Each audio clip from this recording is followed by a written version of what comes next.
been doing work in the Twin Cities since 2015. This is our first building.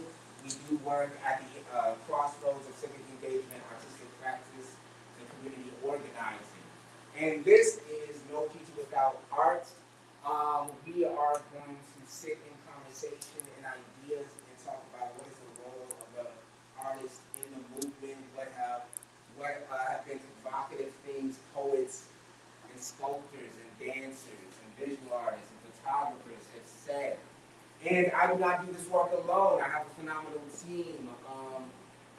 We have Simi and Justice, who have been so great getting this training together as well. And Dante Collins is in the bookstore if he wants to come out one time. And Alfred Sanders, I don't know where Al is right now, but he's somewhere in the spot. But yeah, great team, y'all, great team. We do together what we cannot do alone. Be together and got our people. I'm so excited for this training. How y'all feeling? Yeah. Yeah, it's a joy to be with your people. It's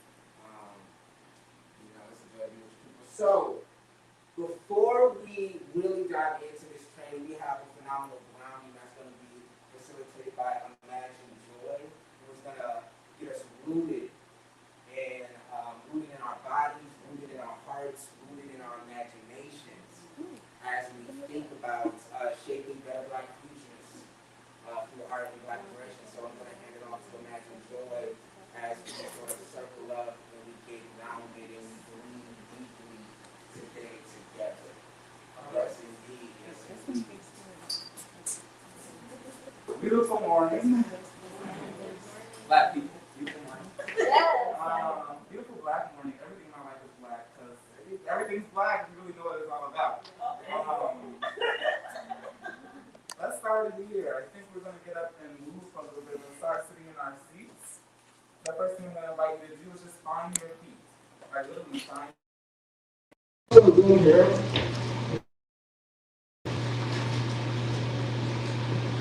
Y'all good? All right, I got a loud voice, I can do that too.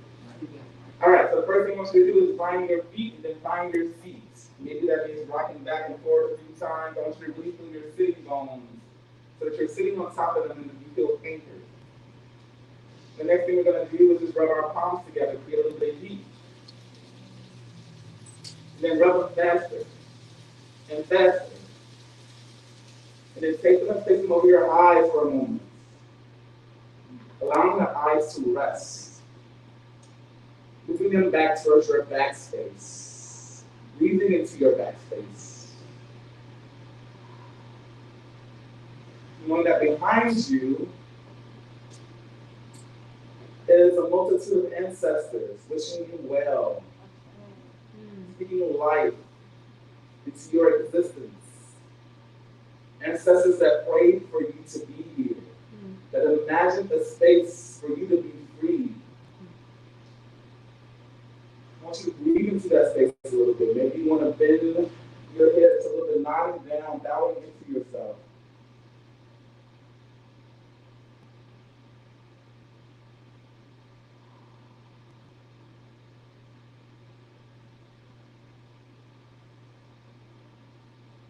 And next inhale, find a little bit of lift in the spine. You can take the hands to the sides of your head, just giving yourself a gentle massage of your temples. Moving down towards the jaw and underneath the chin. And depending on your hair right now, I want you to give yourself a gentle head massage or just tap your head if that's not accessible to you. Waking up your ori.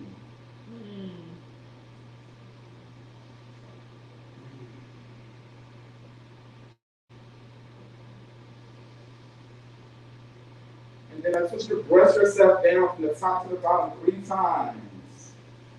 Going down as far as you can go. If you touch the floor, touch the floor. If not, that's all good.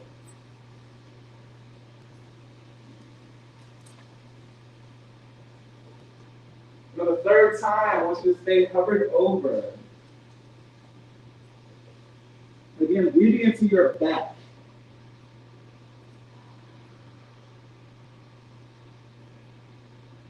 I want want you to acknowledge the earth for a moment, knowing that the earth is a living and intelligent being, and that we are here on the ancestral homelands of the Dakota people, as well as other native people who cultivated this land.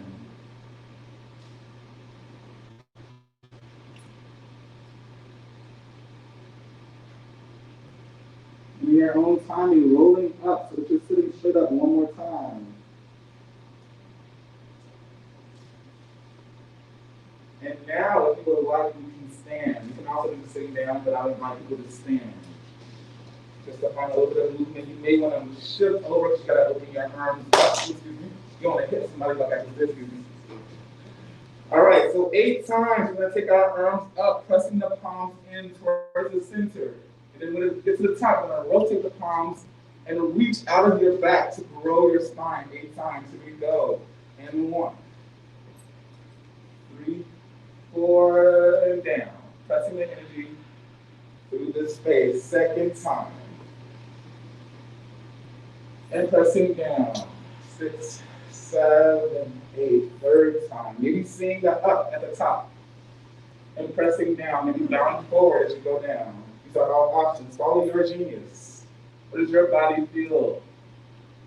Pressing down. Now at a bend of the knees, bending up. And pressing down.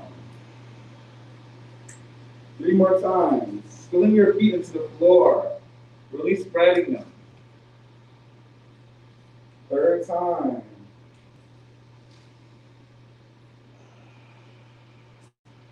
Finding your breath. 4th time. And down. So here we're going to do one more roll down, which means rolling from the top of your head and taking it forward. And then very slowly, you can bend your knees if you need, making your way down towards your ankles if that's accessible to you. And if it's accessible, you can even touch the floor. Just allowing ourselves to bend forward at the hips for a moment. If you would like to find a gentle sway, releasing the lower back. Be kind to your lower back.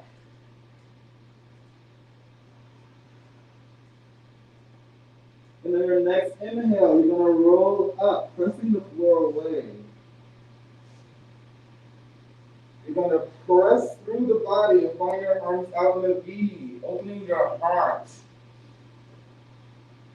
You're going to do that 3 more times, bound forward, using whatever movement supports your body moving in space right now. And rolling up. Finding that opening and release of the heart and moving forward, stretching. 2 more times.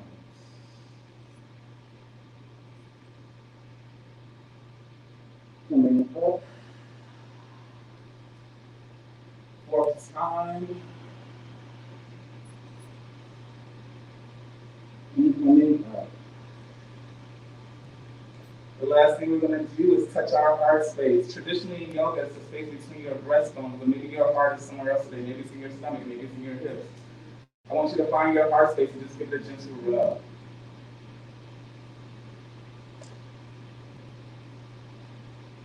Igniting this space, igniting this area, knowing that from this area we move forward, from the heart.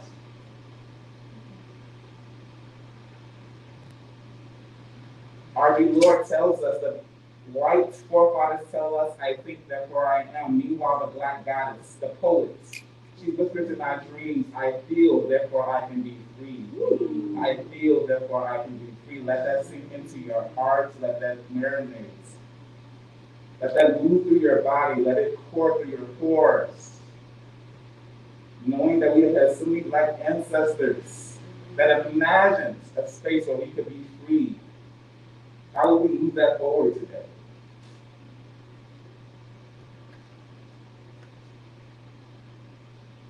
When you're ready, just let all that shit go.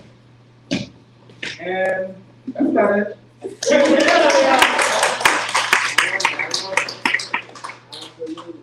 Absolutely, as we get grounded, get settled, appreciate that, absolutely. So this is more people without art. Um, as we go through this training today, please take care of yourselves. We're gonna take breaks. Drink water. We have a pretty cool coffee machine. The chai and vanilla is good. And so yeah, so this work. Before we got into it, part of the grassroots is getting to know who's in the room. Yeah. So I would love to get to know who's in the room. So, and I think we're gonna start with folks on Zoom. So before we dive into the deep sort of discussions and strategies and tactics to Black community organizing in Minnesota, let's just go around. Um, and if we could say our names, you could say your pronouns if you would like to, and think about this question. Um, your names, your pronouns if you would like to, your art, say your art. What kind of art do you practice? And where do you organize, or what do you think needs to get organized? So I'm going to say that again. You can say your names, you can say your pronouns if you would like to, your art, where do you organize, or what do you think needs to get organized? And before we share out, turn to someone and share your responses to those questions. Your name, you can say your pronouns if you would like to, your art, what do you organize, where do you organize, and what do you think needs to get organized. So turn to a neighbor, get to know someone new, and folks on Zoom, have a conversation amongst yourselves. And I'm going to drop the questions in the chat. Hey, I'm fun. Oh, yeah.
Yeah,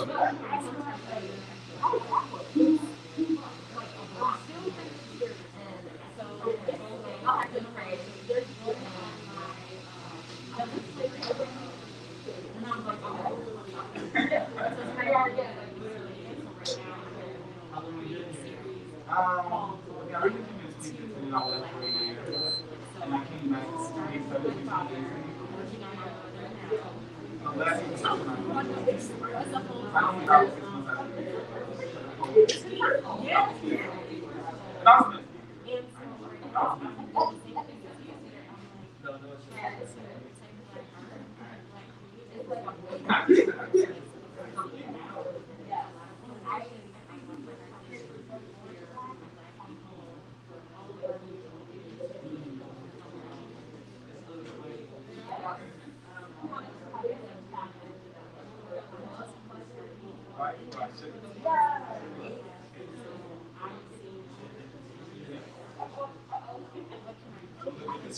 was right, right.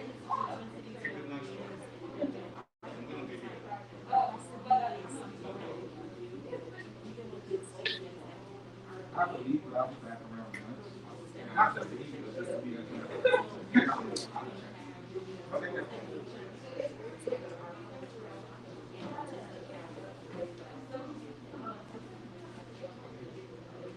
All right, so it's all right. I'll keep it just a few more moments. A few more moments.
All right, poets. All right, I don't know. All right, so I think we're about to bring it back. I think we're about to bring it back. Love the phenomenal conversations that are happening. Love the phenomenal conversations that are happening. For folks on Zoom, does this work better? Can you not hear me better with this microphone? Is that better? Okay. Yeah, and if you're just not on the other side of the room, I think that helps. And then like you get everybody who's on the conversation. Like if when we're like in sentences, you know what I mean? For sure, absolutely. Can we all raise the folks on Zoom real quick? Love you, all virtually. That's what's up. Awesome. So, start with the folks on Zoom. If we could just quickly share our names, our pronouns, your arts, where you organize, or what do you think needs to get organized? Whoever wants to take it away for the folks on Zoom. Whoever wants to take it away. I know. Who, names, trainings, asking about it, he, they, pronouns. What, yeah, this is a complicated question. I organized for a long time. I actually was talking about how it's first organizing and speaking back that whole community. I would say a smooth 10 years ago. Yeah. And so from there, got my foundation to start uplifting work mixed with like youth work, so like reflection and evaluation as healing type stuff, and that's all the things. But you know, all that stuff mixed together, youth work, arts, all kind of mixing together.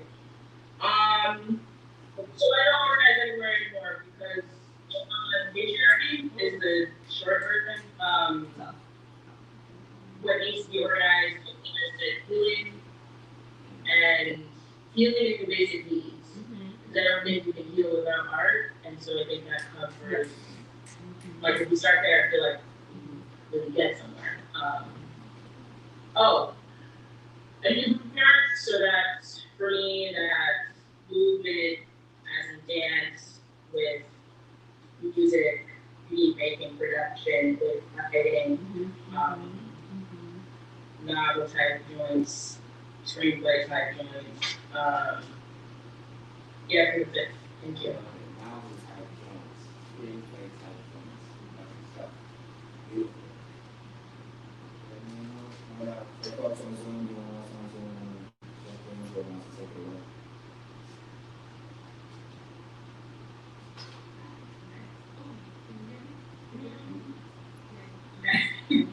My name is Maya. My pronouns are she, her, and I, in short, just a storyteller. Primarily writing, singing, and acting, and dancing.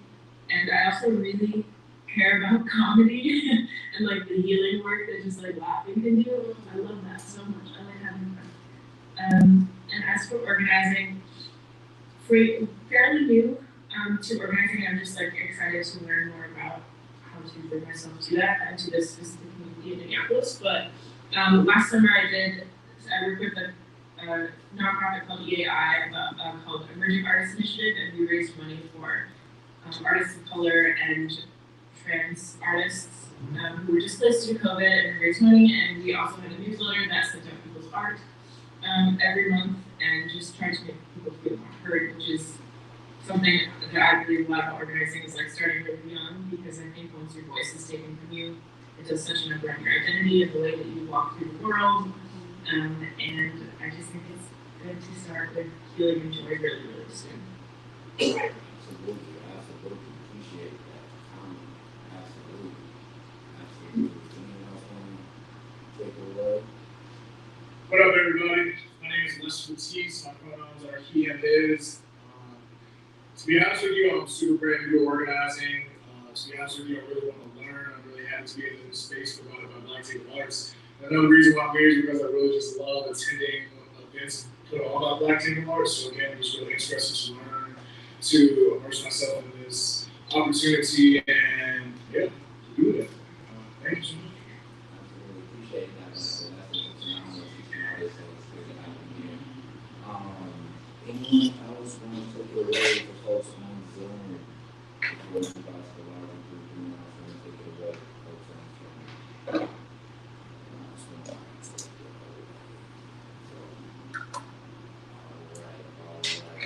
Appreciate y'all being here, folks on Zoom. Appreciate y'all being here. Let's open it up to a wider space. If we could say our names, you could say the pronouns if you would like to. Where do you organize, or what do you think needs to get organized? Whoever wants to start us off. And we do have a microphone. We have a microphone. So we can pass the mic. Hello. Yeah. I might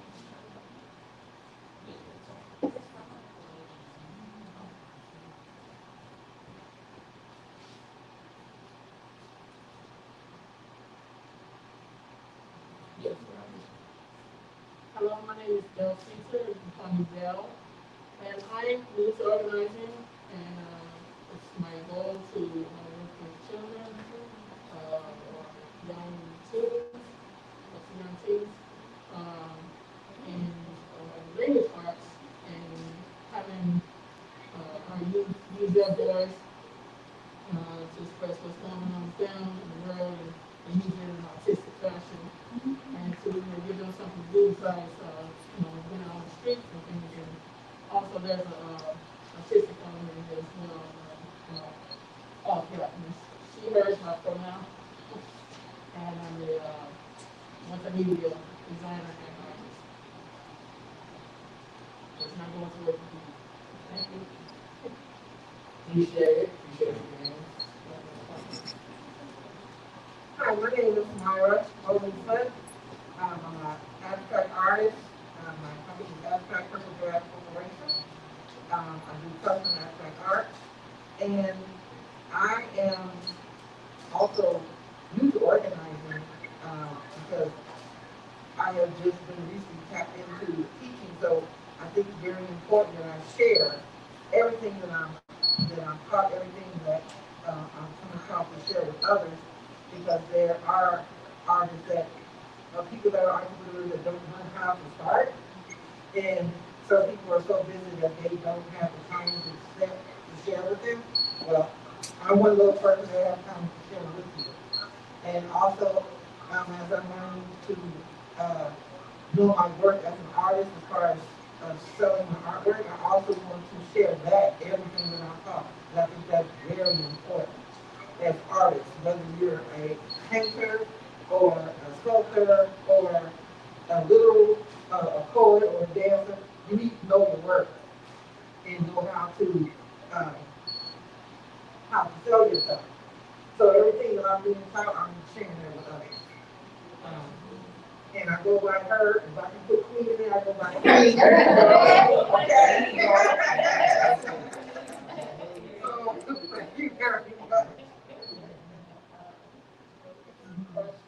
Good morning, y'all. It's tough to follow a queen.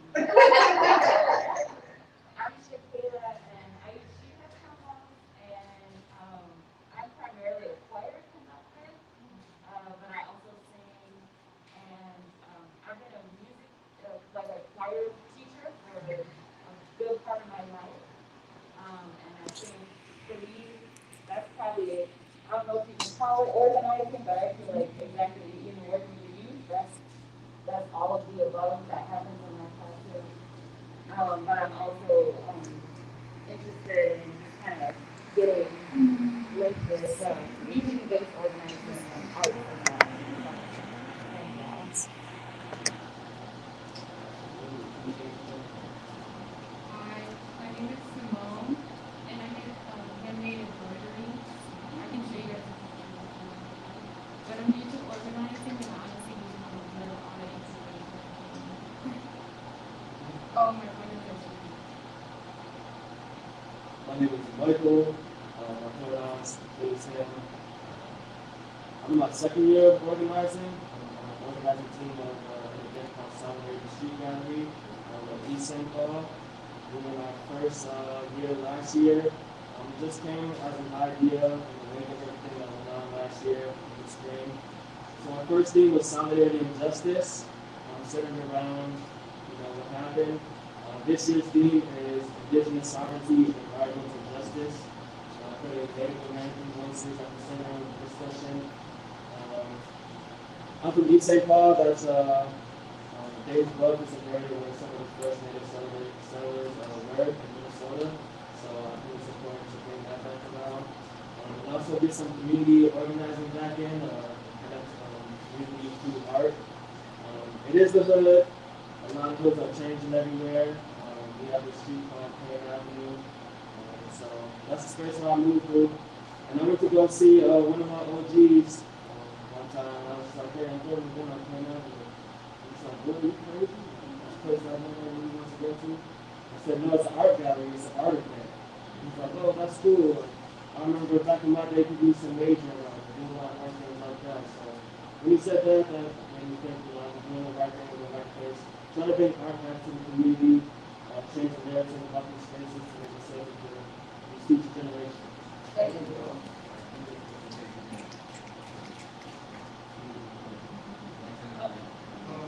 Good afternoon, everybody. My name is Sun, go by Sunshine.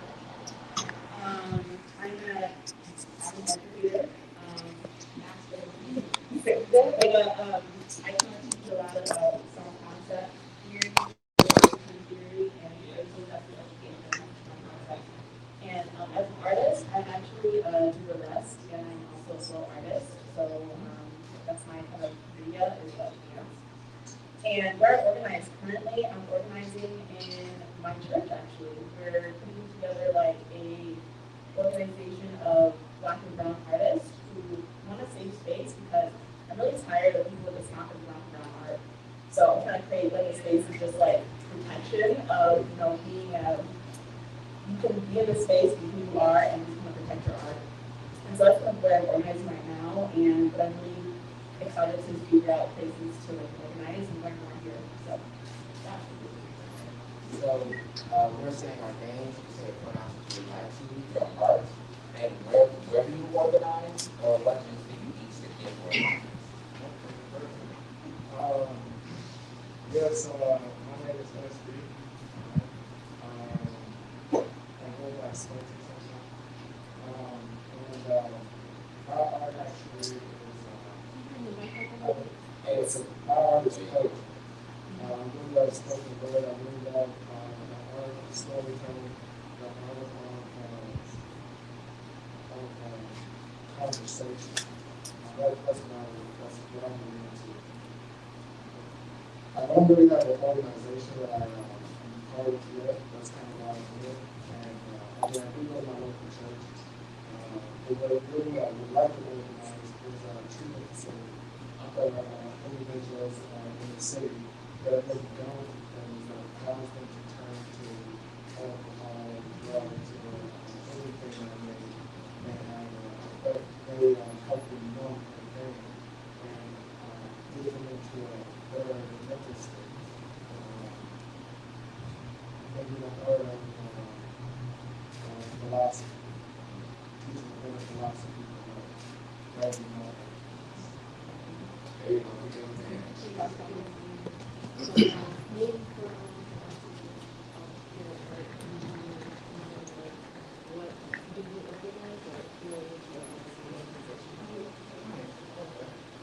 My name is Tony Henderson.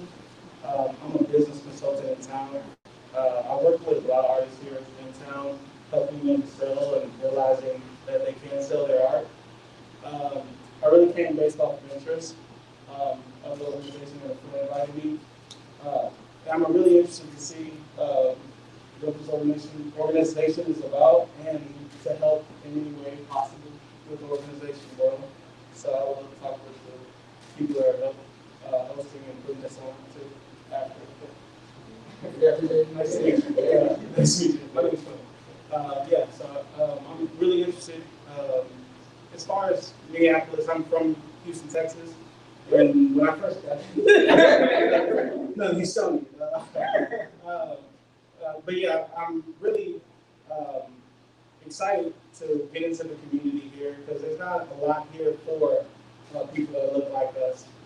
And I want to help bring that inspiration that I've seen in Houston and then that I have to bring for myself and my own creativity in my own way. So that's cool too for me. Nice to meet you.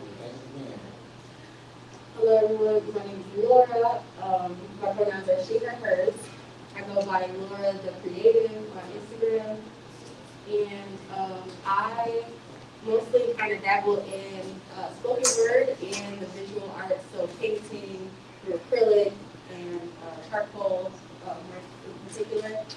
And I'm still kind of new to like organizing in a sense.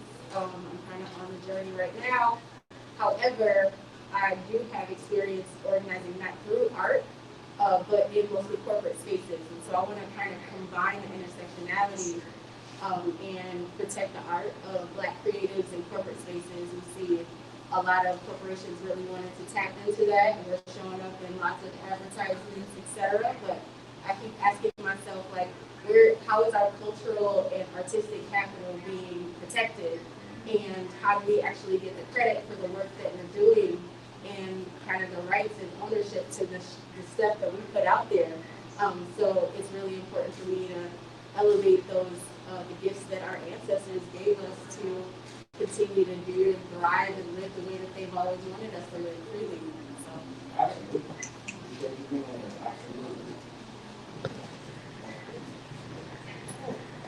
I'm sorry, everybody. I am so embarrassed. Didn't even know sorry. All right. My name is Donna Ray. I am she, her, and hers. I have been organizing and have been in ceramics for about 20 years. And I started in the southern suburbs at Artistry. I am a part of so many organizations, I don't even know where to start. But I am so happy to be here at Black Table Arts because I've been in the ceramics world for over 20 years. And I'm at Northern Clay, the workshop, have done a lot of shows, but I want to be able to work more with BIPOC and indigenous people of color in our community. And I believe in this organization that we're doing right now. And I also believe that I will be able to initiate the zip code project. And that's my whole thing, is to do workshops in the community and bring ceramics more in the community. Thank you for welcoming me. Well, my name is Toby Akiyemi, but I go by Rio. My art is music, mostly music, collage, and like story writing, but I just like utilizing anything to express myself. And I'm new to organizing, but I've had experience with being around a lot of youth, so that's important to me as far as like how do I bring my skills and my knowledge to particularly the youth, and mainly focused on brown and black children, but not super exclusively, but that's the main focus. I really think that bringing holistic healing to like the mind, spirit, body, that's something that's really important to me. And I think that from what I've learned as far as like certain healing things and breath work and like yoga and whatnot, a lot of people within our community don't really have either like lack of access or even just lack of like seeing people that don't look like the typical like people that are usually within light work, something like that. I think that's really big. And I know like as far as music and art and whatnot, I think bringing that back to the youth in a more prevalent way, like even outside of school, like starting programs that give them places to stay after school, places to get their minds thinking for the future, thinking more than just what they're showing, And another thing that's very important to me is giving the youth stories about like our ancient queens, our ancient kings, our ancient warriors, our ancient poets, our ancient philosophers, astrologers, and all of that. Kind of like not just focusing on the period when we were enslaved, but focusing on other periods as well.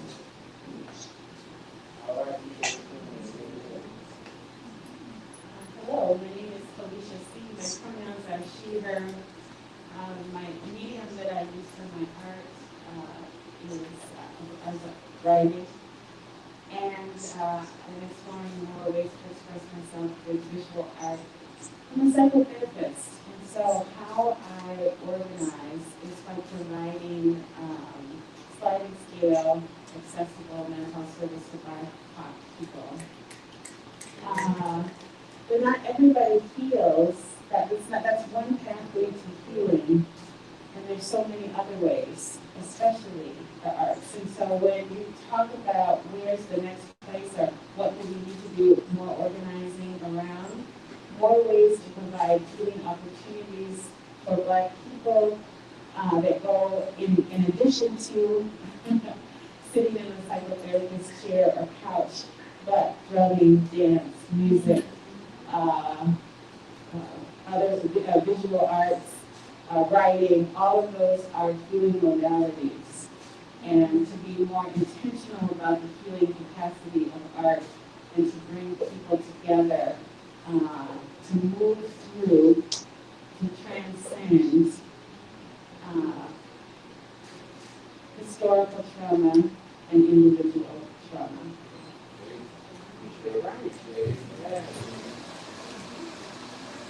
name is I use she, her pronouns, and I am a dancer. I also write, I write poetry, and I organize with the Voice of Culture. You can find us at voiceofculture.org. Kenny Cotton, y'all probably heard of Kenny Cotton at some point. They use things everywhere, and right now we have a space at the Powell Center, and yeah, I'm a dancer. I've been organizing with Voice of Culture for 5+ years now, and as far as like poetry and writing and organizing in that way, I haven't really found many places to organize, but I share my poetry and my writing on social media, and that's kind of how I find other people and share my poetry. Yeah, and I'm just happy to be here and happy to listen to you. Appreciate being here. Thank you for being here. All right, John, I think we got one more person. Yeah, that's me. Yes, we're saying our names, our pronouns, our art, and where do we organize, or what do we think we should do? Awesome. Hi, my name is Jessica. I use she, her pronouns, and apologies not. She, her pronouns. My work is poetry, music, and theater. Those are the areas where I do a lot of my work. A lot of my work is very political through my music and my poetry. So that's one avenue where I am involved in resistance work. On a personal note, someone who's struggled with mental health, music and poetry has actually been very helpful for me, getting through some really tough times. So I think that's important to give that, talk with people about how that's a tool. And then where I think things need to go. So back up just real quick, a lot of my work has been around climate justice, environmental justice work, and I have been active as an individual in the movement around police terrorism and pushing for abolition.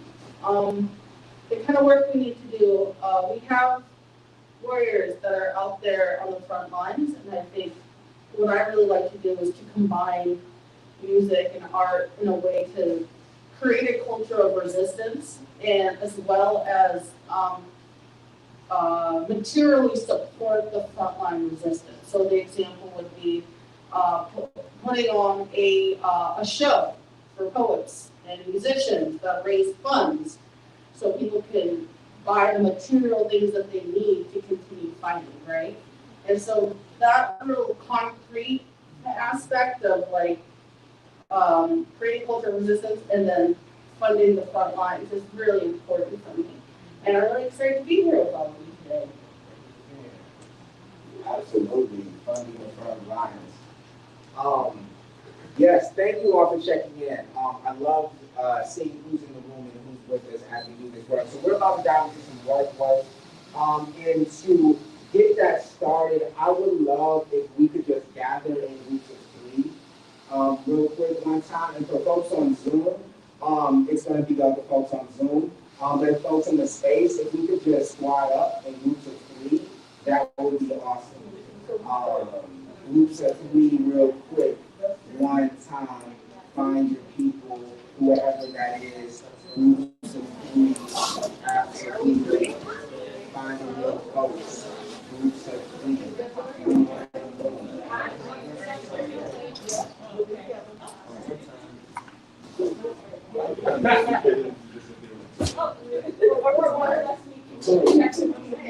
My name is groups of 3. I was like, we got like a weird number. We do 2 groups of 4. Is that cool? This is so weird.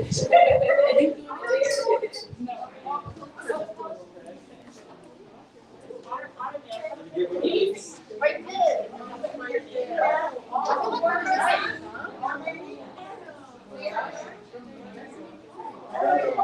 She's right there.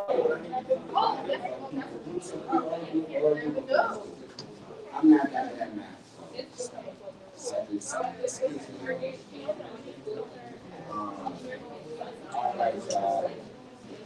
finding out.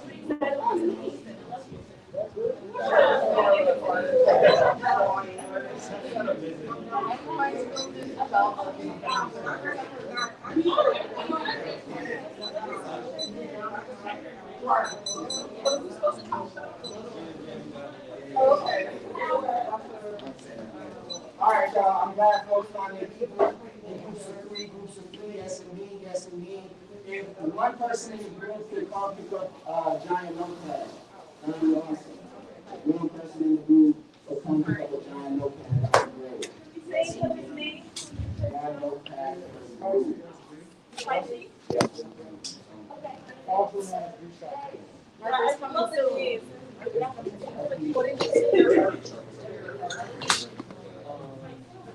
Yes, indeed, finding your folks, finding your folks. We got some pretty good government. And the notepads are the sticky kind, I think. So you can, if you want to put, okay, cool. So, finding your folks. So, as we sort of get settled in this work, right, of thinking about what is the role of the creative, of the Black artist in the grassroots movement and on the front lines. How do we think about the role of the poet as it relates to the social movement, as it relates to resolving things around climate change, as it relates to police brutality, as it relates to food justice, right? And what we're going to do is, if you ever been to a training, usually they start with ground rules, right? At Black Liberal Arts, we're going to think about covenants. And we get the term covenants a lot from the work of Tony K. Bombard. And what is a covenant? These agreements that we make among community organizers as we do this work, right? And they're sort of sacred agreements, meaning that they're larger than our lives, right? So we're going to think about 3 covenants, and then we're going to go around in our groups and think about what are some covenants that we would like to add to the movement too, right? So what I want you to do is write these 3 pretty big right? They are grace, right?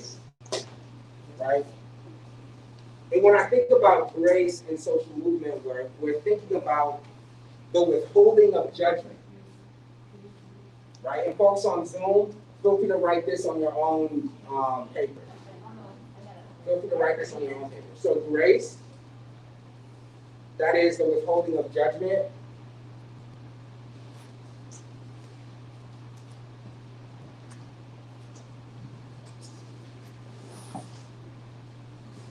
Another covenant is service, right? When we think about funding the front lines, right? Service, you know, taking up daily tasks of being right? Service, but right now we're just writing service, right? You don't just service. So we have grace, we have service.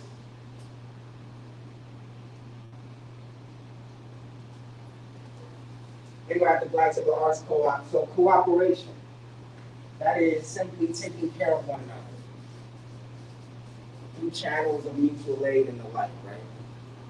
So those are our 3 covenants: grace, service, and cooperation. What I want you to do, go around your group and think about these 2 things. Which one is just resonating with you today in this moment? Which sort of covenant is resonating in this moment? And what do you want to add? What do you want to add to the list, right? What is your suggestion of a covenant you think community organizers and Black artists need, right? What is just, and when we think about it in terms of advice, right? What are some words of advice that you would give to community organizers, folks trying to do this work, right? So we have grace, service, cooperation. Go around which one is resonating with you today, and what do you want to add to the list? Just take some time to think about that, and then we'll share out.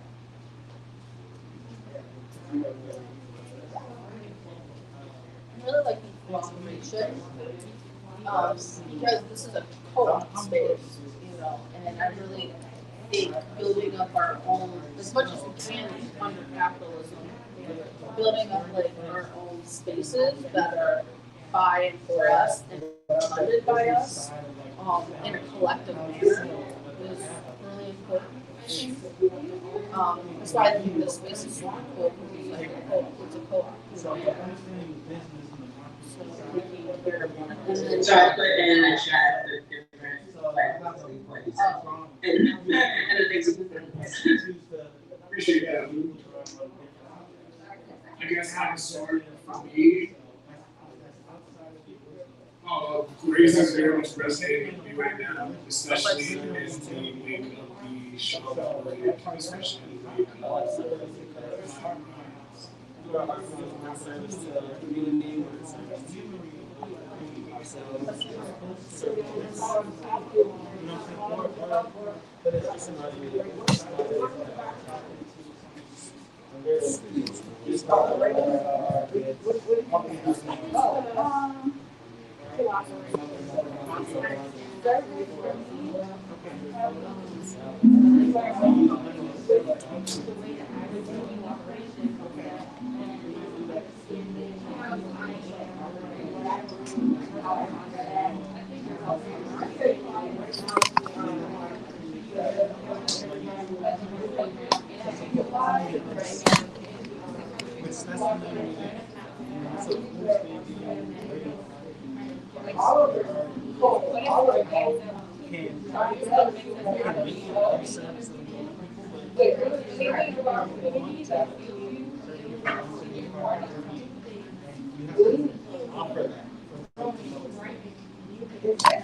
So I was at and I would add solidarity. Integrity, because we're in the land of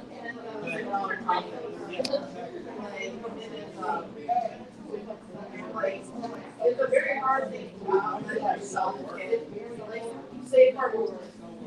Becoming more accepting, right? And working on success. Take that a while. And basically take spaces and work out and like take that like things like groups as a whole figure out it's just like integrity is really important, like remembering your principles are. The solidarity is just like, I guess it's kind of like, solidarity is just like, you know, we're not just together and we have to work on one another. And then you're trying to have a travel that. And someone else wants that. Whoa, you're hurting. Come here to say, listen to your life. Come here. Because you understand the liberation found in the mind.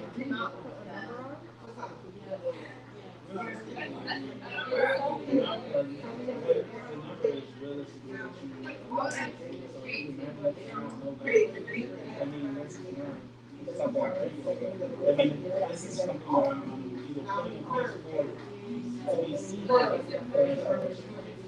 you know, and that's where you get the motivations of that where somebody good at people. Because, yeah, they can for however many years the body is only best I would let someone survive, you know, but if it's a work starts here, and then I promote it, and I offer one system. The story is really good because I was relying on the story.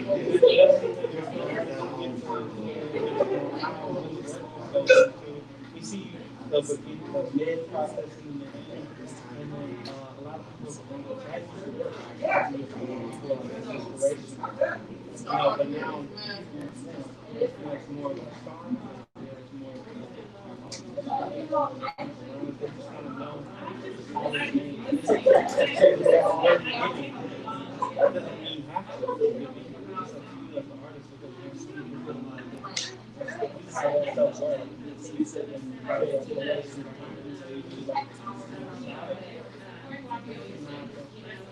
you know, it's too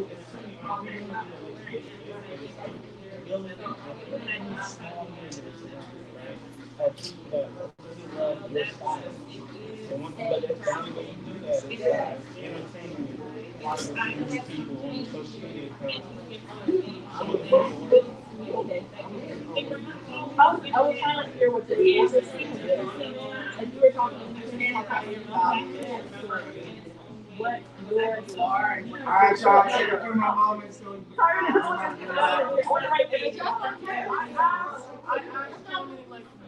Is there anything that you cannot put a number on? That's what I asked.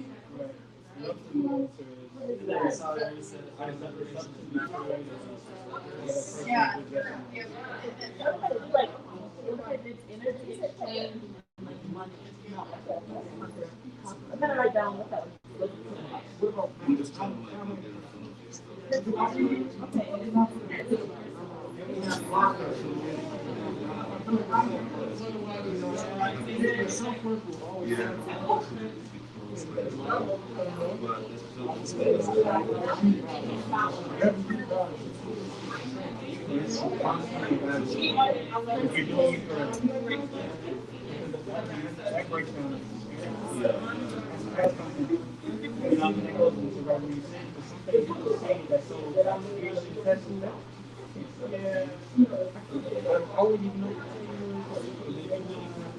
All right, poets, all right, powerful people, I think we're about to bring it back. I love the conversations that are happening.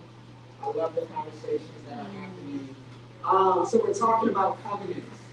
We're talking about these sacred agreements made amongst community workers, cultural workers, and ones that are resonating with us in this moment, and ones we would recommend to the movement. You know, and when we started off with grace and cooperation, and started with the focus on growth, I would love to go around and you could respond to a covenant that's resonating with you today, or one that you would recommend to the movement, particularly locally here in Minneapolis, right? Here in the Twin Cities. You know, is it more grace, service, cooperation, or one that is enlisted? Whoever wants to take us away, for the folks on Zoom, whoever wants to take us away with their ideas, with their suggestions. My name is Stacey Jones. I'm a visual artist, and my pronouns, first and foremost, is brother, and then him, he, his. And I really am here to listen and learn. Well, I've been making art for a long time, involved in community for a long time. I wanted to listen and learn from you all and give a big shout out to Black Table Arts for bringing these folks together. Thank you, thank you, and a big shout out to all the beautiful Black folks whose faces I just partially see. So, you know, those three tenets are great and a great start. But the thing that I want to add more than anything else is love. We don't spend enough time talking about love. And all of those tenets at the base of them, an understanding. And all you all are here because of the love that you have for self, for family, for community, and the world. I mean, that really embodies our approach to nature as well, too. And so now I'm going to go back and listen. Thank you all. Appreciate you being here. Thank you. Thank you so much. Absolutely. Anyone else, folks on Zoom, covenants that we would recommend to the local movement, ones that are resonating with us in our own lives as we do this work. Yeah, Stacey Jones is great. I just met her, but that's great. And so first off, so I thought about grace, and I found myself what did I say, aggressively nerdy, not disagreeing with the definition that was given, and I may have heard it wrong, but I heard something about like grace in withholding judgment or not judging. And I was like, yes. And you're forgetting like 10 other things that are really important. So like my response to this whole thing was kind of like a rant about what grace is in the context of spirituality. I used some Bible quotes, which is weird because I'm a Muslim, but not that weird. And I was just talking about like the word covenant and then applying it to grace. And so I came to this definition of like, okay, yes, grace is without judgment, but like it's almost like that's the secondary side effect of grace. I'm like, the root of grace is magic. Like the root of grace, like when you think about that word, I think I gave the example of like God's grace, for example, to go back to the Christian version of where my brain went. Like by the grace of God, that's an easy one. By the grace of God, right? All of these things, it's like, okay, so if we're talking about it in that context, grace is not just and I say just, and not that definition made it smaller, but like it's not just an act between two humans, to not judge each other. Like that doesn't come from us. That comes from all of our ancestry and all of our magic. Like that's a thing. Like grace can be a blessing. Grace can be a spell. Grace can be like patience. Again, no judgment, but it's like so much deeper than that, in my opinion. And so I kind of went like through there, and also connecting with a little bit of what Maya said, thinking about like, service, and like the opposite of burnout and the opposite of like pulling yourself up by your bootstraps or individualism. And I was, yes, grace is the opposite of that. And so, yeah, that's what happened. In terms of what to offer for Minneapolis, what I wrote down was, I didn't finish it, but it was something like, the covenant of censoring Black women and non-male folk, of like using them because we're really smart and great at things. Like instead of being like, wow, you're so great at this, how about you come give us your labor? Which is something that I, in my experience, do a lot in organizing. What would it look like to instead center those folks that are so revered, right? So revered, so smart, so strong, right? What would it look like to, instead of center the things that Black women and Black non-male folks can do, what if we just centered them as people?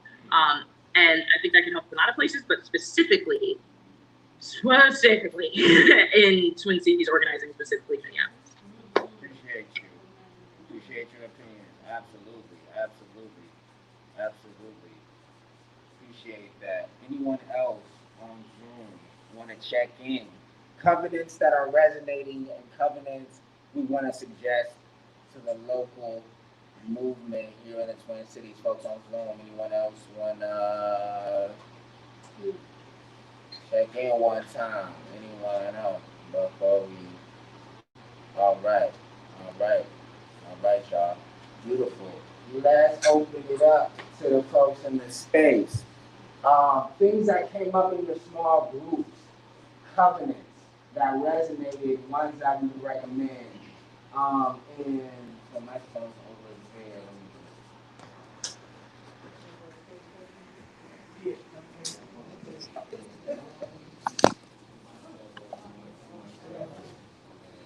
So we're gonna have to project. So whoever wants to take it away. Okay. We have the Grace and Service and Cooperation, giving yourself. And what I'm an encourager. I love to encourage people. And I believe that everybody has a piece of artistry in them. We just have to pull it out. So I really believe that the encouragement part and giving of yourself is very important. And also, I like to be on the back end of things. Because when all this is done, where are you? Who has your back? When you have these questions, who's there to encourage you? Who's there to help you? Who's there you can talk to? Because this is trauma, and we have to be able to follow up with each other. Not because I see you today, Miss Cutie, I need to follow up with you afterwards. You know what I'm saying? So I have to be able to follow up with you afterwards and see how you're doing. Check on you. Um, and that the encouragement you someone said about laughter. That is laughter. That's a very good thing because laughter is good for your bones. So cooperating and sharing and gleaning from each other. And she also had with service, right? So I'll give her the space to talk about what she came upon. Oh, Yes. I was actually thinking about some version of saying grounded in your own truth. So, Speaking from, it's easy, I think, especially when there's so much going on, to get sidetracked or guided or taken over here with these people or that belief. But really, at the end of the day, the community is richer when we are all coming from our own truth. yes. Absolutely. Appreciate it. I don't know how to make that cute. No, it's all good. No, absolutely. Anyone else? Things that came up. Yes. Covenants. That resident want to mention, I'm not skipping anyone. Right, right. So first of all, that was a list. Yeah. Yeah, Jessica, yeah. Okay, so one of the, for me as cooperation resonated because like this is I thought of the space we're in right now and how awesome it is that there's a space by and for Black people that is funded by Black people. So if we all have a stake in this, we're all part of like maintaining and like having this space together. And this is like a way of building up spaces under capitalism and white supremacy that can challenge those systematic forms of oppression. And so that's really powerful. That's why I said cooperation. And then women are proof of creativity because it's important to express yourself and color outside the lines. We're taught to be really like, we're taught a certain way of thinking. We're taught to think in, boxes, and so much of creativity is like breaking through those boxes, which has a lot of radical revolutionary potential. And then lastly, we added integrity and solidarity as well. Integrity because you want to like stick by the values you have and remember who you're serving. And that can be hard when you're dealing with the forces of co-optation, when you're dealing with a lot of that stuff. And then solidarity because that quote about our liberation, if you're here because you're here to like save me, then you're wasting your time. But this is bad paraphrasing. But if you're here because you understand your liberation is bound in mind, then let's get to work. Right. So yeah. Then I added sacrifice too. Because nothing great comes without sacrifice. And not even huge sacrifice, but combination with just little sacrifices over time too. Appreciate that. And folks, we'll be a space out. You can decide if you want to move your chairs or, how many we have more students for this ride. Absolutely. Any other things? Yes, comments? One thing that was really on my brain was I love this self-worth, but grace and cooperation. Yeah. I feel like in this world, in order to create any good service for the people that we are trying to service our company, we have to be able to tiptoe through this cooperation. I think that sometimes we talk about things that have a price on it. And I think sometimes people sell their souls just to get the cooperation of whatever regime that they may be under or be within. As you were kind of stated before, within this, chauvinistic era. So I think it's really important to have the principles in order and be able to process those. And with that, we can really gracefully through this dance with the quote unquote devil that we may be having at any given moment of our lives, in order to come to a cooperative idea of what is going to be best for us as individuals, us as a culture, us as, I dare say, the military power of the United States.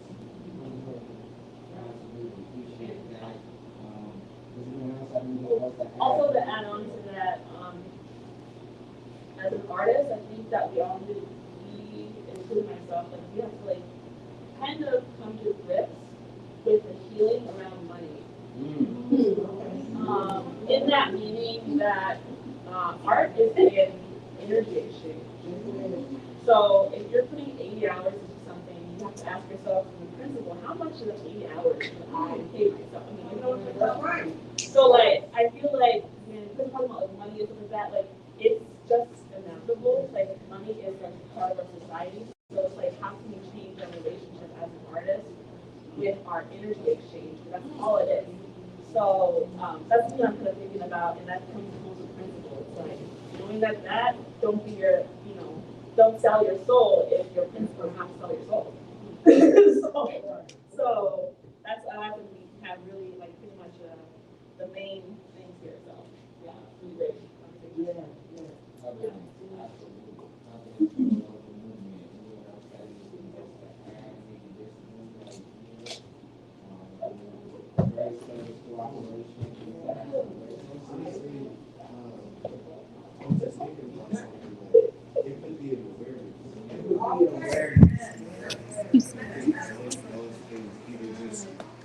Anything that anybody can do, just having more empathy and awareness. Just help with everything else. With the dance, dancing with the devil, so to say, helping that, helping with the mental load that it takes.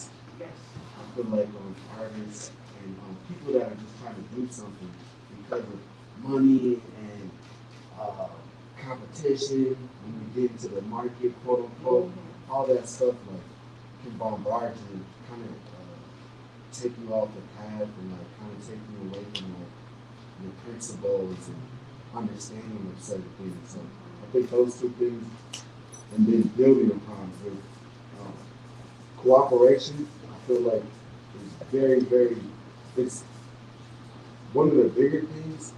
I don't know if bigger is the right word to say, but there's one thing that really stuck out to me because of the lack of cooperation that we have today, and the lack of honest grace and honest cooperation. Like some people I've noticed sometimes get together and just it's all about what they can get from other people or the group or the organization. So, yeah, that's absolutely appreciate that. And we're talking about covenants for the local movement. Absolutely. Anyone else from this group want to share out great service cooperation? So we like reciprocity. Reciprocity. Say more about that. Absolutely. Reciprocity Yeah. is when you go and you create, but not expect anything from your creation. Yes. We're not always looking for some money. We're not always looking for the next deal. And you give credit to all the people that are participating in it. You're sharing the work and you're learning from each other. Reciprocity. And then we were talking too that a part of that reciprocity is kind of that alignment. So if you're giving with a full heart, that's going to come back to you anyway. And then from that, we kind of branched into communion around cooperation. We were saying communion feels a little bit more grounded in purpose and grounded in that reciprocity piece, where cooperation feels like so much of that exchange, but with communion, that energy is exchanged in a very reciprocal way. So that's kind of how we started to blend into that. Absolutely. Communion. Absolutely. Appreciate that. Any other things before we move on? Covenants. I have a question to follow up on that, the reciprocity conversation. Yeah. So like, when we're talking about that, like, is it like as a covenant, as an artist, like, can you just have a conversation of this is kind of like how I would appreciate in return. You know, so like, for example, like if you're like an artist for our artists here, it's like not an artist, they might not have money, but share their name on Instagram. Or like, so how do you have a conversation? Because like we know what it's like to do stuff for free, and you know, so I really like that. What you said. Oh, I wanted to, because I was thinking about what has been said about like being artists and understanding that like our labor has value. I'm really interested. I think sometimes it 100% looks like money exchange, but I'm really interested in like what are different ways we can build up like a solidarity economy. Like basically like, okay, you made this really great piece of art that I'm showing in my home. In return, I'm gonna babysit your kids, or I'm gonna like help fix your car because I got a really good connect that's good with cars. Like building up these alternatives to this money economy, which I would argue is like really anti-human. And just being like, okay, we are taking care of each other, exchanging services, but we don't always, it doesn't have to always look like cash. Like part of that community. Yeah.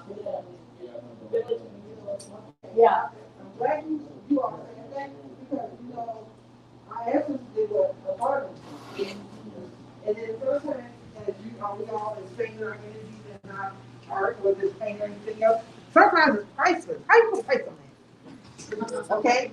Now, I do believe in knowing your worth. I do believe in sharing and teaching you what your worth is so you can make a profit if this is going to be your life. But also, some things are just priceless. So you make a piece, you have all the energy in it, and you have no sense of what this is going to cost. So now you look to see, okay, well, who do I share this energy with? You know, so yeah, the bottom. Yeah. And it doesn't always look like money. Right. You know, and that also adds value. It continues to add value. It continues to share value. Absolutely, 100%. I'm gonna go right there. Yeah, I'm gonna piggyback off what you're saying, the bartering system. To me, I definitely understand the use of both. Yeah. And necessary needs, because not everyone can afford blessings, that type of energy in their life. And sometimes they need it anyway. So, and I believe that is in the hands of the person who is creating the art. But also, like I said, like she was just saying, she believes in the ability of making some type of transaction off of what we make as well. Yeah. And I believe that if there are certain people that can afford the energy, there's certain people that the energy deserves to be given to, but there are also these other people that want to be along for the ride. The fact that I've seen it, I was inspired of social media, and maybe we never met in person, but I still want a piece of that for myself. And then also, by offering that to them, you're making money for yourself, which is giving yourself more freedom to create in itself.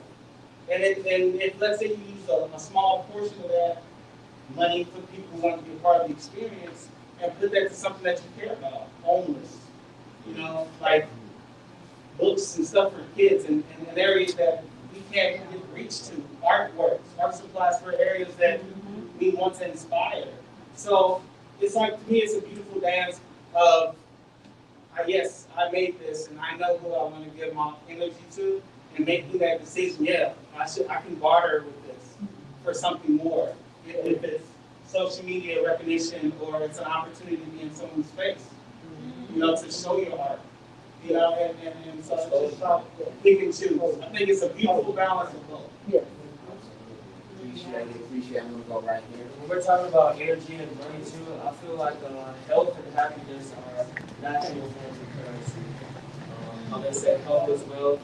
I feel like happiness is currency. Just because with the exchange of goods and everything, you're not going to want anything from someone whose energy is off or someone who's always upset or anything. So I feel like taking care of ourselves and just doing what makes us happy, even if it's looking in the mirror and trying to be happy every day, that natural things are going to come, like when the lady that was talking about grace and everything like that. Absolutely, I'm gonna go right here. I just actually piggyback on the whole conversation. One thing that kind of like been realizing throughout my life is just time and energy is like the truest currency. Okay. To be rich is like really being connected to yourself, others, and nature and life. Yes. And health is wealth. Like the richest person in the world has most money, all that. If their health is trash, like it doesn't really matter. Definitely. Covenants, sacred agreements that we make with each other as community workers, cultural workers. This is a great conversation. Let's take a 5-minute break. Stretch. Feel free to get some chai or some coffee. Feel free to use the restroom, and then when we come back, we're going to talk about tactics and goal setting and community organizing and how our art can be applied to that. So feel free to take a 5-minute break, and then we will see you back here in about 5 minutes. 5-minute break, y'all. 5-minute break. Absolutely.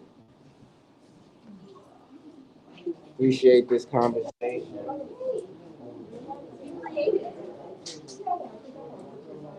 Yeah. Yeah. I was just like, you put it in our notebook, make a big one, take a picture, we all have it, and then make a. I can't, I haven't taken a picture yet.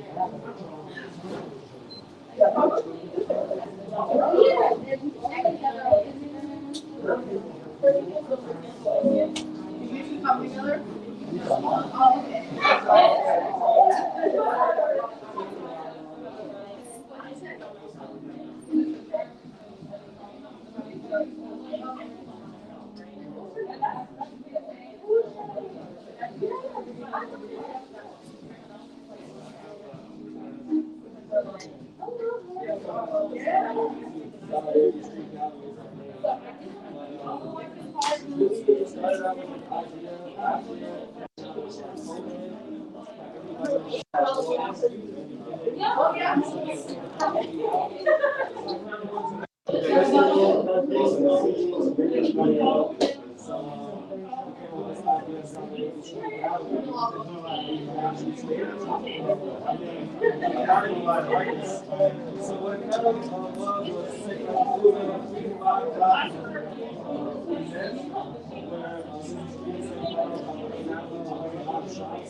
So we looked up these shots and they agreed to let us work their window space to pick up the work of local artists. So we have local artists, we have 40 artists.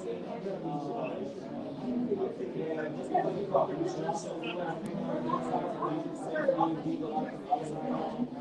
So I think last year was solidarity with justice. So we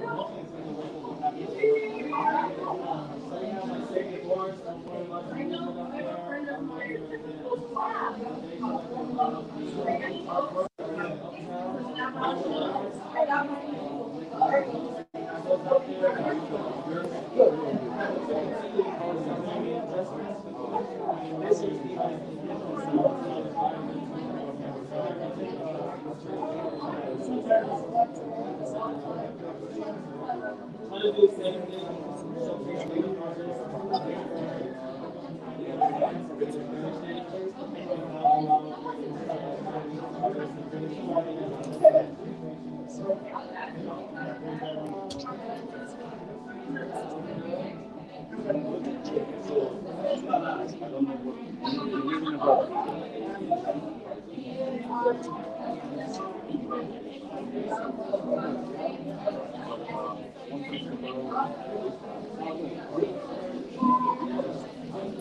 Yeah, so what I was thinking for photograph,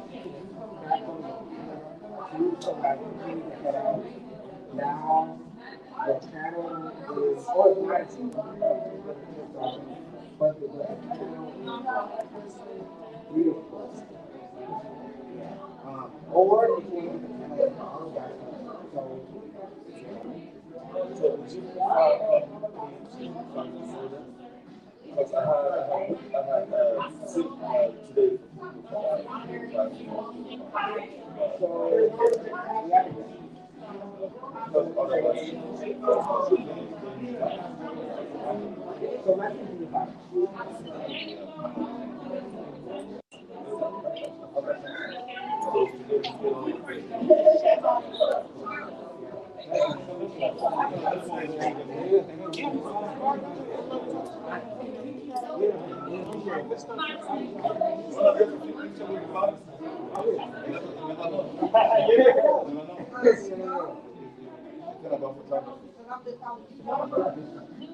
Photography on time.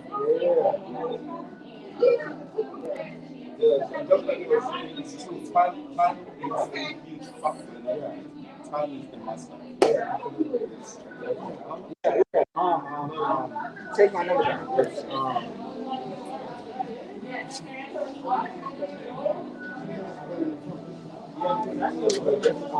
612-559-8976.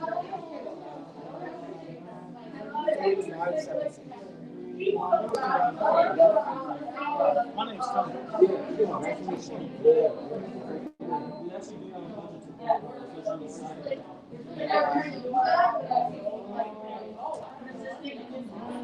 Alright, poets, and powerful people. I think we're about to bring it back. I think we're about to bring it back. The folks will get settled.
Alright, so I think we're about to bring it back.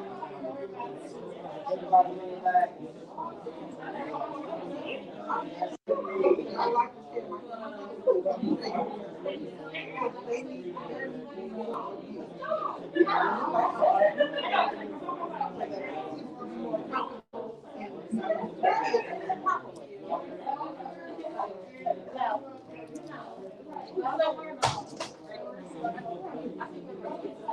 All right, y'all. All right.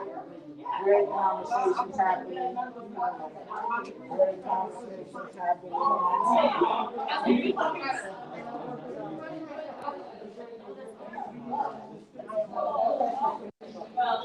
See, that's how I'm like, we need. All right, powerful people, powerful people.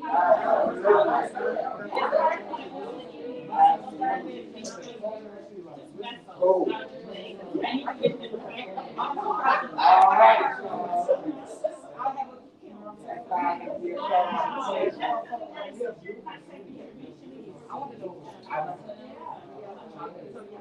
All right, y'all. All right. Um, yes, indeed. If we can return to our students, that'd be awesome. Don't bring it back. Don't bring it back. Don't bring it back. Love the conversations that are happening at Low Key .R. Appreciate y'all being here. We just got done talking about covenants. We're going to dive into tactics and strategy to this grassroots movement happening locally in the state of Minnesota. And we're going to have lunch. So we have lunch for y'all at 2 o'clock. Tacos, great tacos. So we're going to have tacos at 2 o'clock, and then we're going to have a panel discussion at 3 o'clock. And then quilt making. We're going to have quilt making as the last thing, facilitated by the Million Artists Movement. So we have a really big day planned for y'all. So we got done talking about covenants and how covenants are useful, these agreements that we make among each other. And covenants are especially useful because we return to them, these beliefs and these value systems, right? Grace, service, cooperation. We heard about love, and we heard about empathy.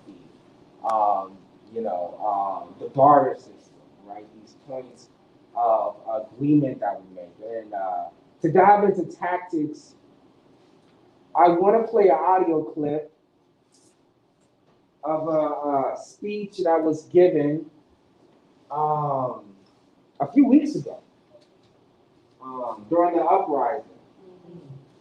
Some of you might have been there. Some of you might have heard it. We could call it a speech, but it's almost like a sermon, when you hear it.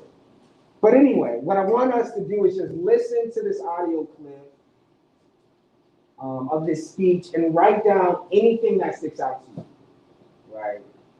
Word choices, ideas, anything that sticks out on your notebooks, on your own notebooks, notepads. Just on your own, writing down anything that sticks out. And this is by, let me also say the name. This is this is a speech given by,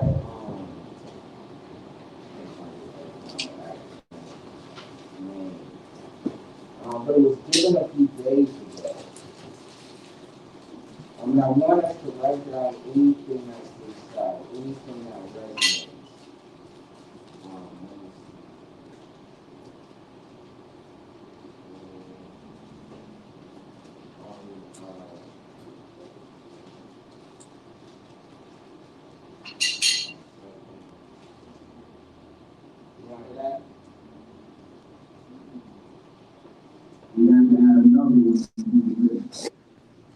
In just context, this was given in response to the recent killing of Dante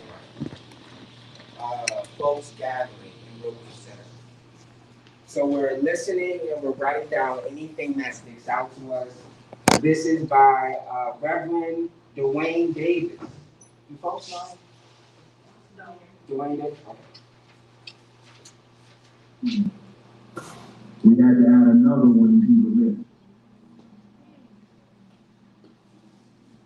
And I just want to, as we close out, this is not going to be much of a benediction because I like the other clergy here, I have to watch what I say. Writing down things that stick out. But I want to remind those we're in what the Christian folk call Easter. And I want to remind you something. Whether you're in a church or not, Easter is about resurrection. And if you don't know what a resurrection is about an uprising. Oh, you didn't hear what I just said. Come on. Wait, I'll say it again. Resurrection is an uprising. It's picking up out of those places of death It's about standing against empire and people who will take your life. Though you slay me, I live. Oh, they're coming after us. That's the only way I can say it. But resurrection is an uprising. And so you can't leave here. You can't leave here and unknow what you know. You can't unsee what you just saw. You can't go and get comfortable again, because if you do, you were out here playing. You didn't mean it. So when you leave here tonight, I want you to remember that we're in the middle of an uprising. We're not going back to the places of death. We're not going to let you put your knee on our neck and not remember. We're not going to let you take our brother away from us and forget it. We're not going to forget to say his name. And every time you see us, you're going to hear us say it again. Come on.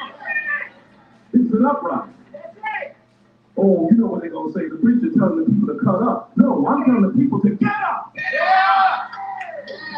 Get up. Our brother was laid low, but we're going to get up for him. Our children are being laid low, but we're going to get up for them. We're not going to sleep on them. We're in the middle of an uprising. And everyone here now, for this family and for every other family, because there's going to be some more casualties. They're telling us they're coming after us. There's going to be more casualties until we change it. So this is an uprising. You're in it now. You can't leave here and be innocent. So let's go back. Go back and tell your families. Go back and tell your neighbors. Go back. We're not going to sit down. We're getting up until all of our children can walk free. But we don't have to call their names in lament anymore, but only in celebration. This is an uprising. You're in it now. Go back, go back, go back, and let everybody know. May it be so. God bless you. Absolutely. Absolutely. What I want you to do is check in with your people. What are some things that you heard? What are some things that resonated from what Dwayne Davis just said in Brooklyn Center? Some phrases, particularly around tactics, strategy. What are some things that you heard that pertain to ways of approach of community organizing? Take some moments to check in with your folks, and then we will share out. Take some moments to talk to people. We heard a lot. It was a lot.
It just talks about like U.S. is like the 60s, U.S. before all this stuff, like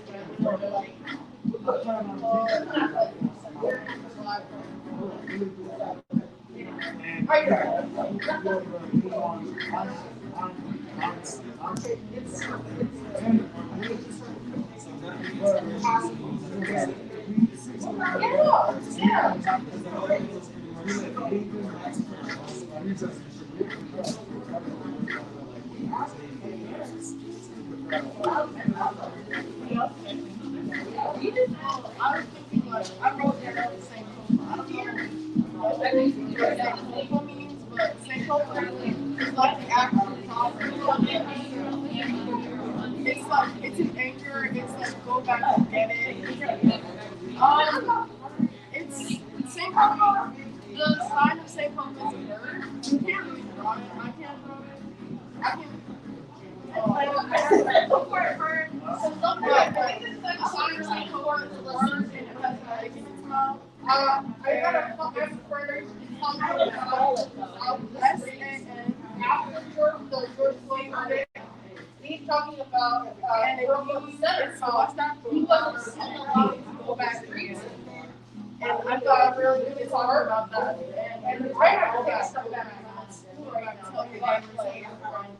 It was kind of like, okay, so you can't allow stuff to be flaky. And I feel like a lot of especially white people still acquiring low. And I feel like those words are really my mind is why I think there has been a like our the way that we are right now is very yeah, people in the manifestation is awesome. And I feel like that I think everything that we're doing right now is a manifestation of that. And we cannot change or not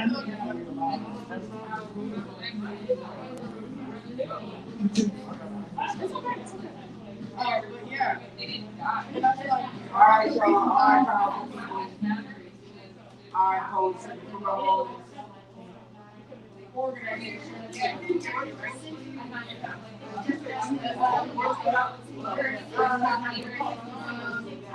I mean, the last thing, that's one thing that I think that you can't really take complicated. Right now, I'm a high school teacher. So, the thing is, people getting comfortable with it. Oh, yeah. We built it now. But now, people still, yeah. Like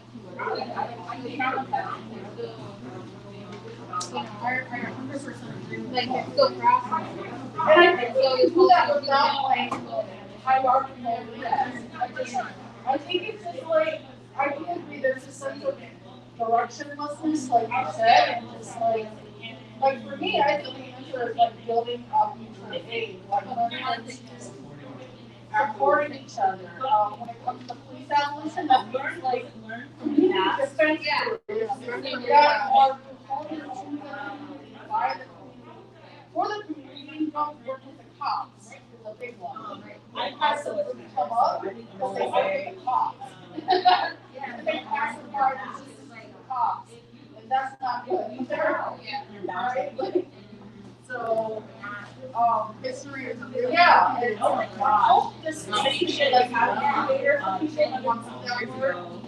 I know there's this on the south side. There's a friend of mine involved with working like a number of people call like this stuff like this having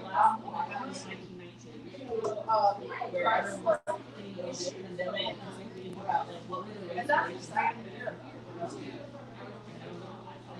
In the 1920s, like, it was rough. And so, I don't know. That's pretty much the kind of compared back then. And, like, how it's going to be. I got attitude. Yeah.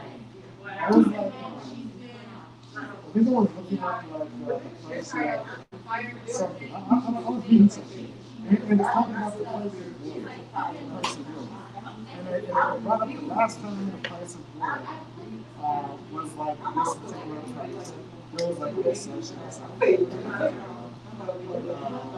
I think it may have actually David and David 1970. He could be doing this like Our poets, writers, I think about some here.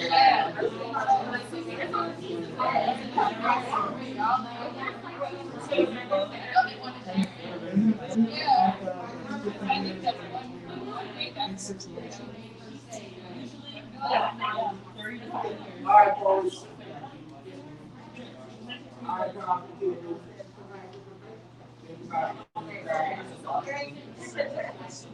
Yes, indeed. Yes, indeed.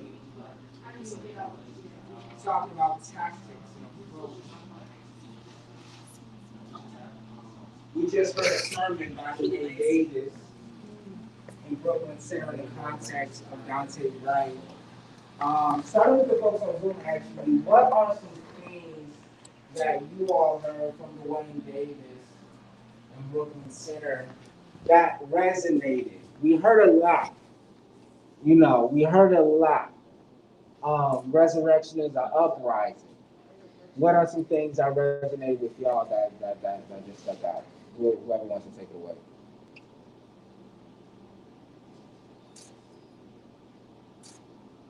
We didn't hear that last part where you kind of glitched out. My bad. Just some things that stuck out. Things that resonated.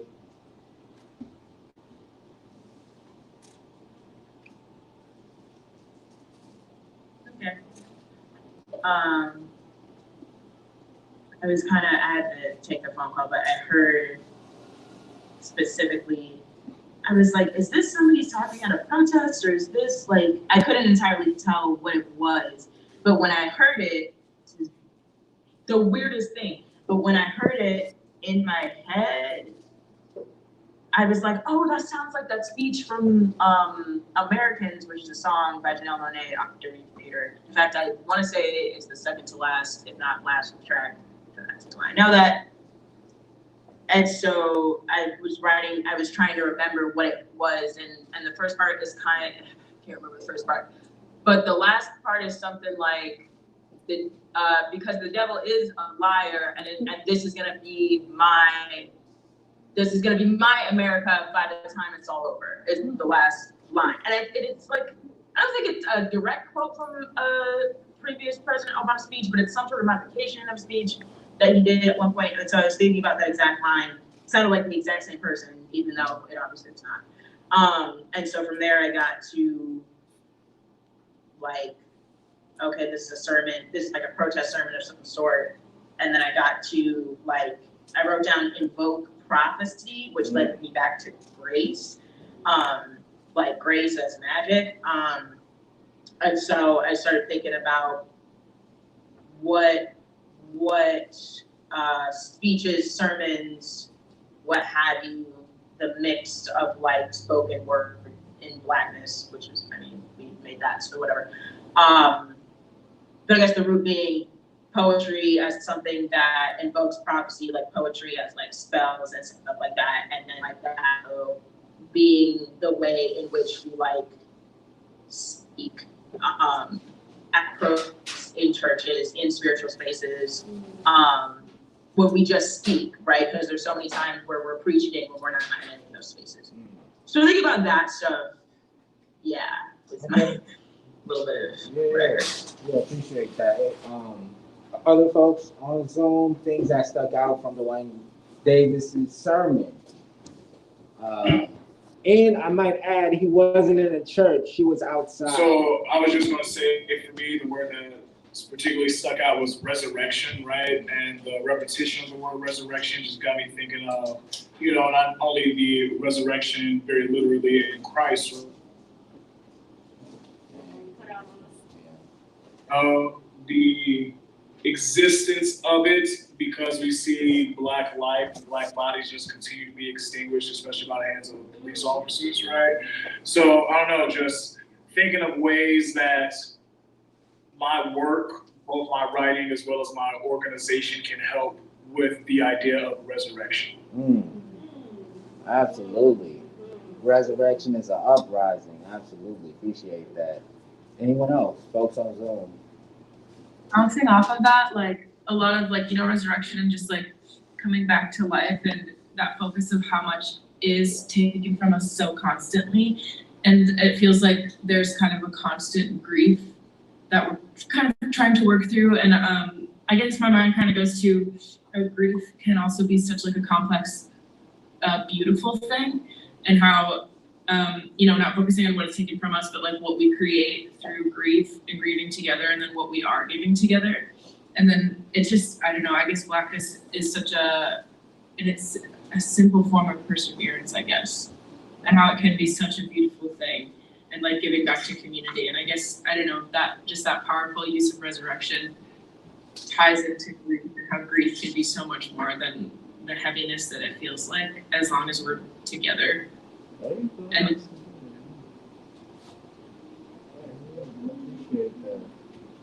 Appreciate that. Anyone else? Zoom, folks on Zoom, anyone else? Anyone else?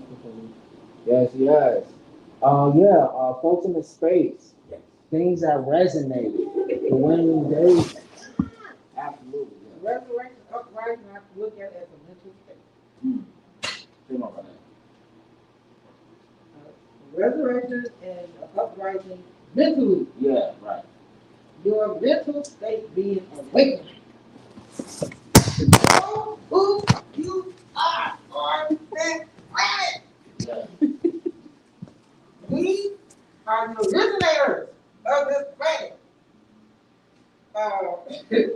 From Chicago, not that it means anything, but can I please give this short experience while I was here? I moved here, my husband moved here March 1st, 2012, it was 80 degrees outside. It was like beautiful. Next year, this is story.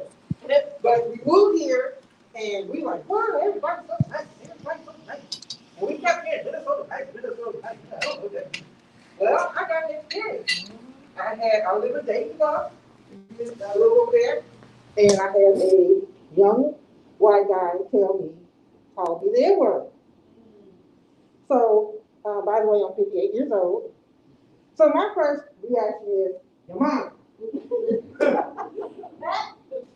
Then I thought about it, and I'm like, no, I'm your mama.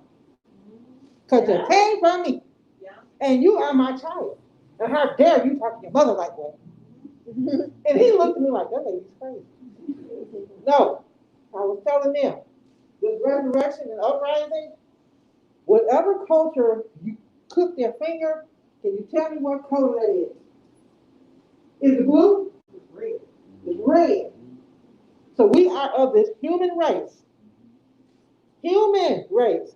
Not race here, race there, race there. That needs to be eradicated from our narrative. So an uprising mentally in our mental state so that we can walk around. Easier said than done, but we have to start with ourselves. We must start with ourselves. I got that, and going back to normal. Ain't no such thing as normal. And what is normal to you anyway? We ain't ever going back to normal. Ever. And I don't believe in fear. God did not give us the spirit of fear, but power, love, and a sound mind. You will not make me fearful to step outside my door. I am not going to be fearful to go to the store. I am not going to be fearful to go wherever I want to go. I can go where I want to go. I earned that right living as a person. So yes, I'm not going to be feared. As far as, okay, guns, I grew up in the police family. My first gun is here. That's my first weapon of mass destruction. There you go. All right. Absolutely. Appreciate that. Absolutely. Other folks, things that stuck out from the one day is sharp and look at something. Yeah. I want to say something that she said too. Human race, like that's something that I 100% believe. Like we're the human race. Our cultures give us a little bit of difference. Yeah. Or better, the more that we understand it, I think the better we come together. But resurrection is an uprising, and I do completely think that that's a mental when you're sleeping in your head, like the rest of you is how you walking. So, and another thing is, though you slay me, I live. That right there, like, it made me think of this word called Ubuntu, which means I am because we are. And that just encapsulates it. It's like my body might die, but all the deeds and everything that I try to push forward will go and spread to others, and hopefully I can live through good. So like we have this eternal thing that's constantly going, you know, like. And one last thing I just want to know, I think kind of what I was getting from when his talk was like code language, code working with women as a type. Absolutely. Right. So I thought the comment was very apt. That in our group we talked a lot about how it's like a form of spiritual resistance, like I see it as tactics for spiritual growth and resistance. And there's another thing that came to mind. There's this Woody Guthrie. He was like a folk musician in the 30s, and there's a famous photo of him or like his guitar, and it's this machine kills fascists, which I like and dislike on two. I like and I'm critical of in two ways. One, I love it because music and culture is such a powerful tool to renew our spirits and to inspire people to action. But then on the other hand, it's just like, no, guns kill fascists. Like this understanding that it's a tool and understanding how it's a tool is important. Like the uprising was literally people resisting in the streets and burning down the precinct, right? Like that was the uprising that then I think communicated into an internal renewal of spirit for people. I don't know. I just think it's important to parse out the differences. If that makes sense. Yeah, absolutely, 100%. Any other thoughts, comments? Yes,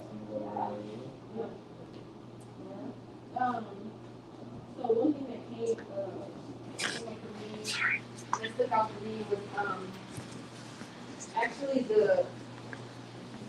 he didn't say this verbatim, but the word living attached to resurrection, walking free, and celebration.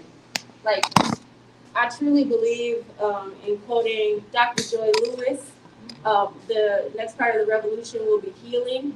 And so therefore, what does it look like, especially thinking of resurrection? I always try to bring my ancestors with me because they're always with me. And so what does the resurrection look like in terms of the dreams and the hopes that my ancestors had for me? They want us to live freely. And so we have the opportunity to do that. So how can we be unapologetically ourselves in our human form, in our blackest form, in our creative form, to truly be able to honor our ancestors in that living freely, truly healed, grounded, in communion? I think that we have the ability to free ourselves from that mental space, and I think all of this is a part of that. 100%. Question: what approach or tactics was Dwayne Davis using? The gift of words, the power of his words. You put it out there, attraction, it comes right back to you. Let's put it out there and let's get it done. You said inspiration. Yeah. Where was he located? Ground zero, at the space, in the community. Right. That's a tactic. Right. A preacher wasn't in a church. Artists like Tony K. Bombaro, which we're about to dive into a little bit, knew that all social movements, in a way, are spiritual movements. They're religious movements, even if they're secular, even if they're outside of the church. Right. Here, we're using religion not in terms of the context of a church, but how folks like Harvard Professor Roberto Unger uses it as religion, a series of activities that capture the beliefs of a moment, right? a series of activities that capture the belief of a moment as the definition of religion, right? So abolition could be a kind of religion if it's a series of activities that capture the belief of a moment. And in this way, all social movements are also spiritual movements because they're about beliefs. They're about a series of activities that capture the belief of a moment. Yeah. So let's continue this conversation. And what I want us to do is, I want you to invite you all to sit at a different place in the co-op. We have other spaces. We have multiple rooms. But as we sort of get into this next handout, I want us to visit a different space in the co-op, you know. But so the handout is from Tony K. Barbara. Have folks heard that name before by a show of hands? Tony K. Barbara. So, we named our conference room after Tony K. Barbara. Who was Tony K. Barbara? Tony K. Barbara was a writer and a filmmaker from Harlem who was a social worker. She thought of the artist as a social worker, that there is no separation between the art you make and who you make it for. She said, I write for those left in the wings when we think about a theater. Those left in the wings. So we're gonna dive into a brief section from Tony K. Barbara. For folks on Zoom, it's the PDF, and I'm gonna share my screen real quick, but I dropped a PDF into the chat. Tony K. Barbara. You might have to rotate the document a bit because for some reason my email sits vertically, so you might have to rotate the document. But what are we going to read from Tony K. Barbara? We're going to read someone talking about her short story, The Apprentice. The Apprentice is about someone who's getting mentored around community organizing. The mentor's name is Naomi. And what I want us to think about is, again, what are the tactics being displayed in this work, right? So yes, I'm going to pass around this handout. Feel free to just take one. And we don't have to read the entire thing. It's this page. I want you to start where the line is. So I want right here. And then I'm going to pass around this handout. Feel free to sit anywhere in the co-op. We have other rooms. We have spaces back there. Or you can stay where you're at. Reading it, the other side, sorry. Yeah. The Apprentice, starting from, for folks on the road, starting right here where that line is, when it says, the apprentice ventures into a day in the life of an unnamed narrator. Okay. Yeah. The apprentice ventures into the day in the life of an unnamed narrator. Feel free to sit anywhere in the co-op. Sit with it, no rush. So, think about things that are saying. Do folks on Zoom see what I'm talking about? We're good. Does anybody need help? Yeah, I'll be great.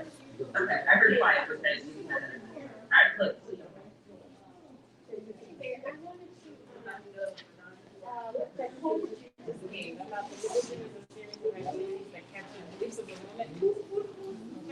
One of my favorite writers, Roberto.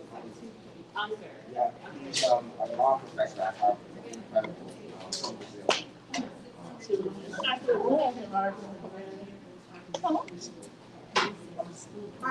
You work there? You work there, right? No. I was talking to Myra, but I was telling some nice little room. Oh yeah, they have conferences. Conference rooms. Oh, okay. Very close to home. Okay.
I think the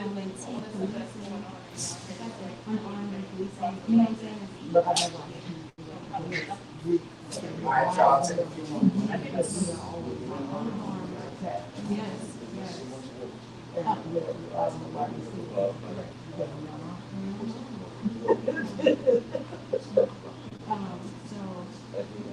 Earning female and tea policing the community and protecting the people. Thanks to police officer who is brutalizing black male motorists on routine traffic stops. This is a common tactic of the Black Panther. Yet to be emphasized the myth that the Panthers were only men that were violent, including female police officer defendants.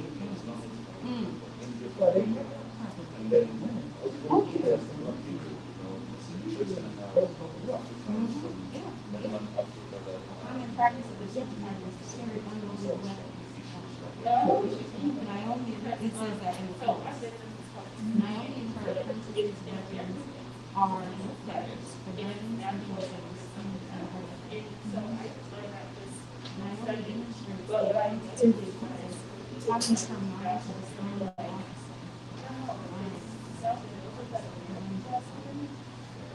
Excuse me, officer, I have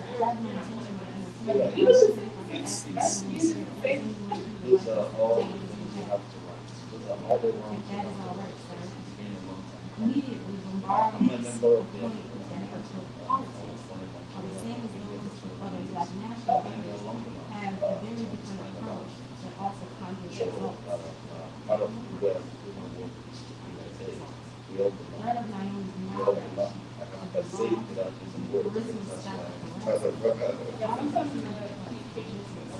charisma, stature, officer informs her that no need her. Just a routine check. Reminiscing of young Hazel in the Hamlet. Naomi is unafraid to challenge the police officer or the police's order. And like young Hazel, Naomi comes to the aid of a male who is being harassed. However, Naomi is in pure more evolved version of the ways that young Hazel must be because still, both these topics solidify the bond belief that freedom and liberation require men protecting women and protecting women. Probably. That's it. It is.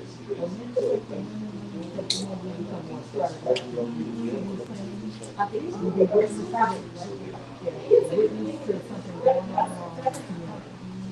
About phones, about taking information. In other words, alright, let's bring it back. Let's bring it back.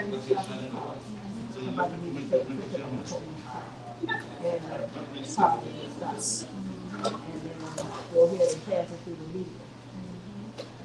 Just like what had happened. Alright, poets. We're about to bring it back. Looking at the work of Tony K. Bambara from Harlem, who wrote about the people of Harlem. Looking at her short story, The Apprentice. The Apprentice. Absolutely.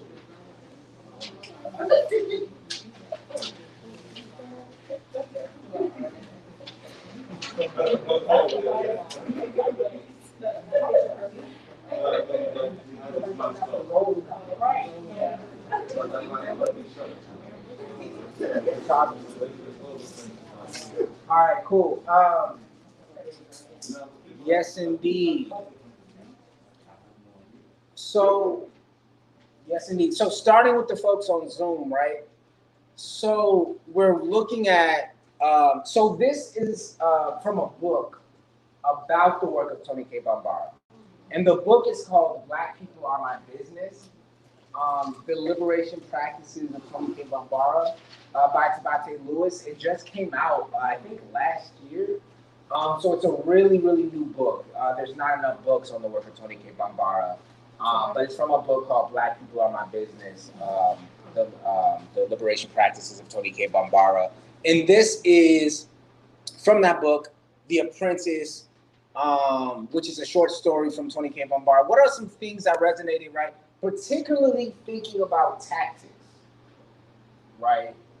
What tactics were displayed between the apprentice, who's unnamed, and the mentor, Naomi? What are some things that resonated with folks on Zoom, whoever wants to take it?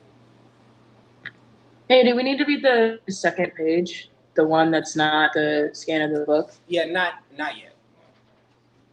It's all good if you did. Oh, fuck. But I yeah. can't hear you. Oh, sorry, I can't hear You're anybody. just ahead of the game. That's all. Shit. No, you didn't have to read anything. You didn't have to read the second.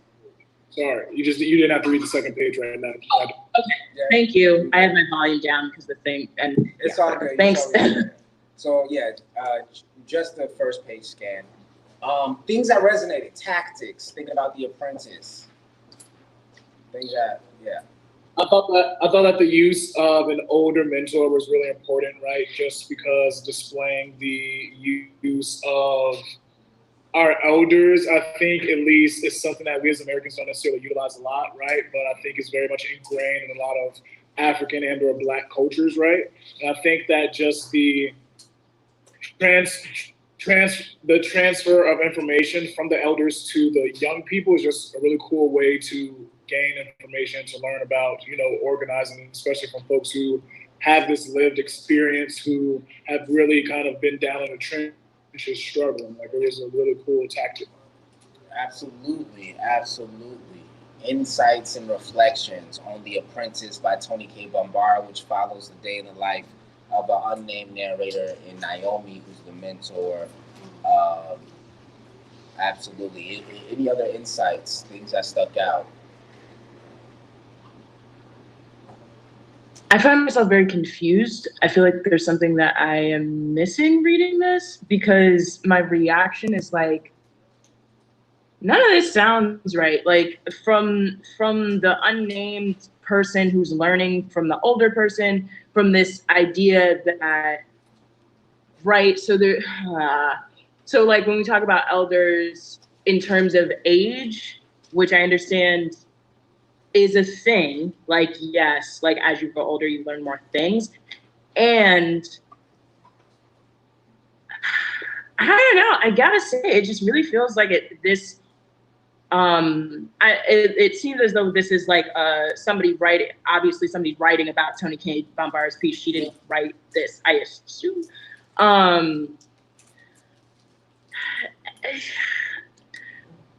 I don't know, the language just bothers me, and that's me. I get hung up on language, but it's something about, I wrote it down. Performing our love of struggle, or something, positively perform love of struggle, excuse me. And my first thought was like, why are we performing? Like, I understand what she means by perform, but like, so I let that one go. But as it continued, it just, something really bugs me about the fact that this person who is learning from somebody who has more knowledge than them is unnamed, and yet they're the narrator of the story.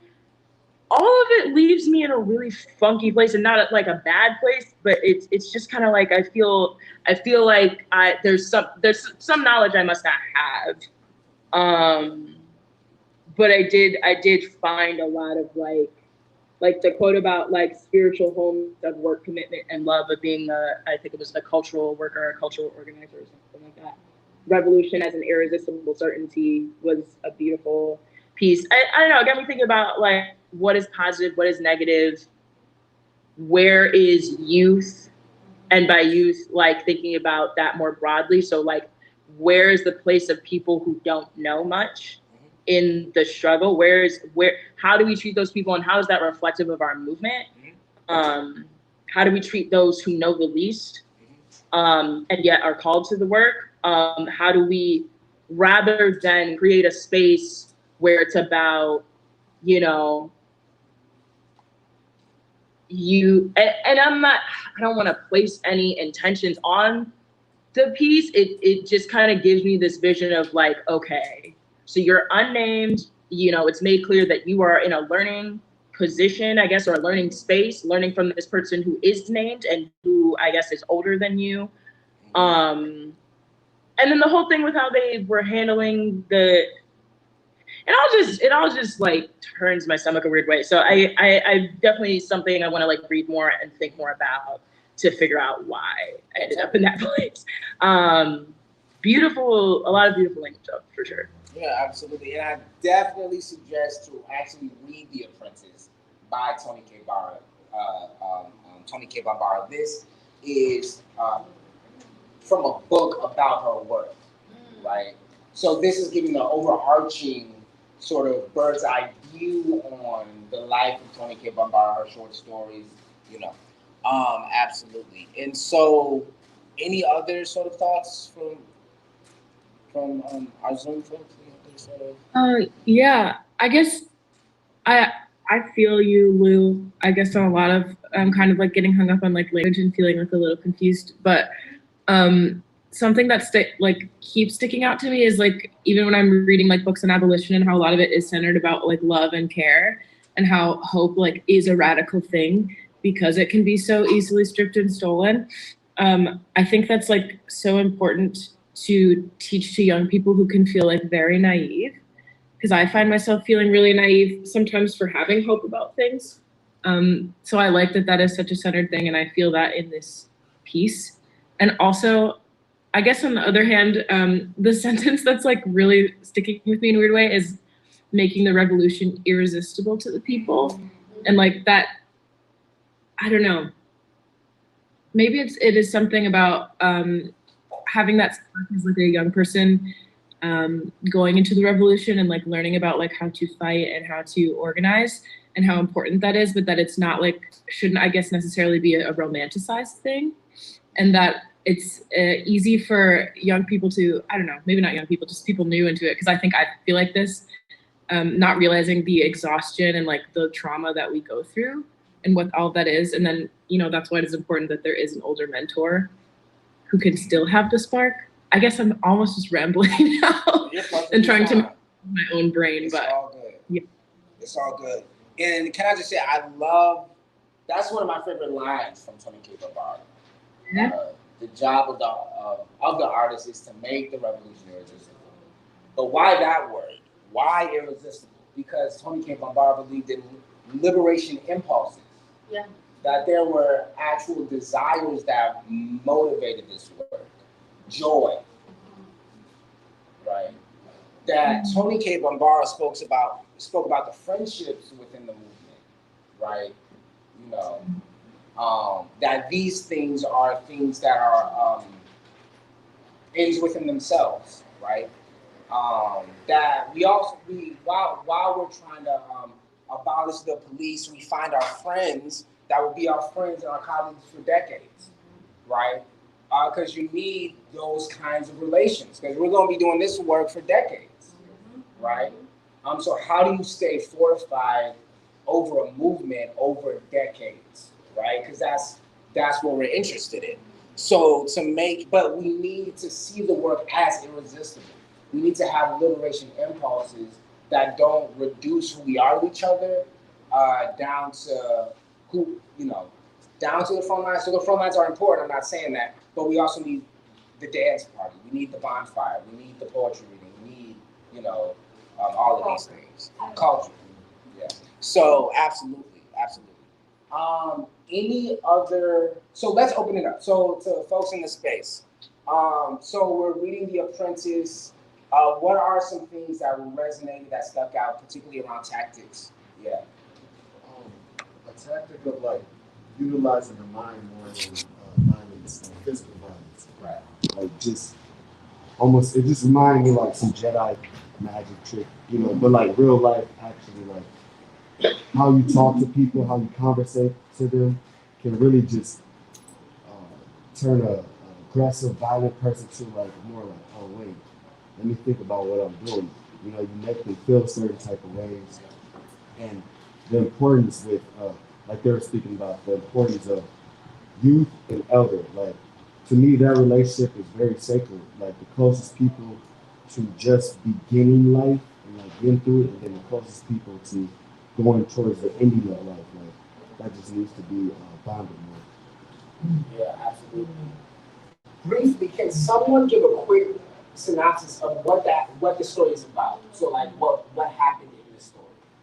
Anyone want to give a brief overview of just simply what happened? Yeah. These two are venturing to learn, I guess, this idea of Hey, Lester, my bad. In the story. Sorry, Lester. Particularly, you have these two interacting with. Sorry, Lester. We had someone in the space. I so appreciate you. We had someone in the space. Raise their hand. My bad.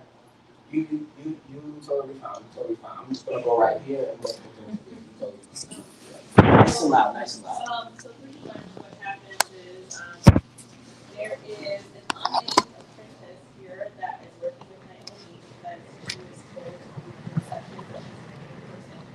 And so they pair her up with an elder community to work because people can't work with this apprentice person because apparently, I don't know what's going on, but some community stuff. So she works with her, with Naomi, and Naomi is an elder in the community who's also, from what I understand, has some background with the Black Panther Navy Party because she is actually going to police officers if they come to a stop and they see that this black man is being pretty much accosted by the police officer and they stop.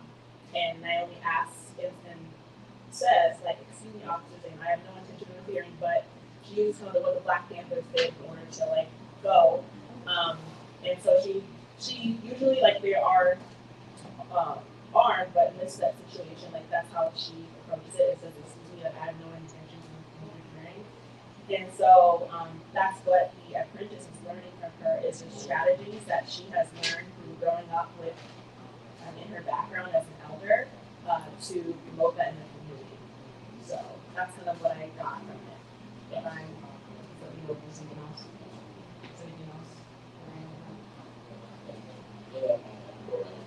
Sorry. So, is it me? It's me. Okay. I really like this piece. This approach to dealing with police would probably be more the approach me as an individual would take, because I'm not naturally, I don't have a lot of proficiency with guns, and it's just, that's what I would do. But I think it's worth thinking about how those two strategies work in tandem with each other. So, for instance, what would have that interaction looked like had there not been the militant presence throughout that time period of armed, albeit not non-loaded, armed interactions with the police? And I think we often see these strategies or these ways of doing things in resistance and conflict with each other when they really don't have to be.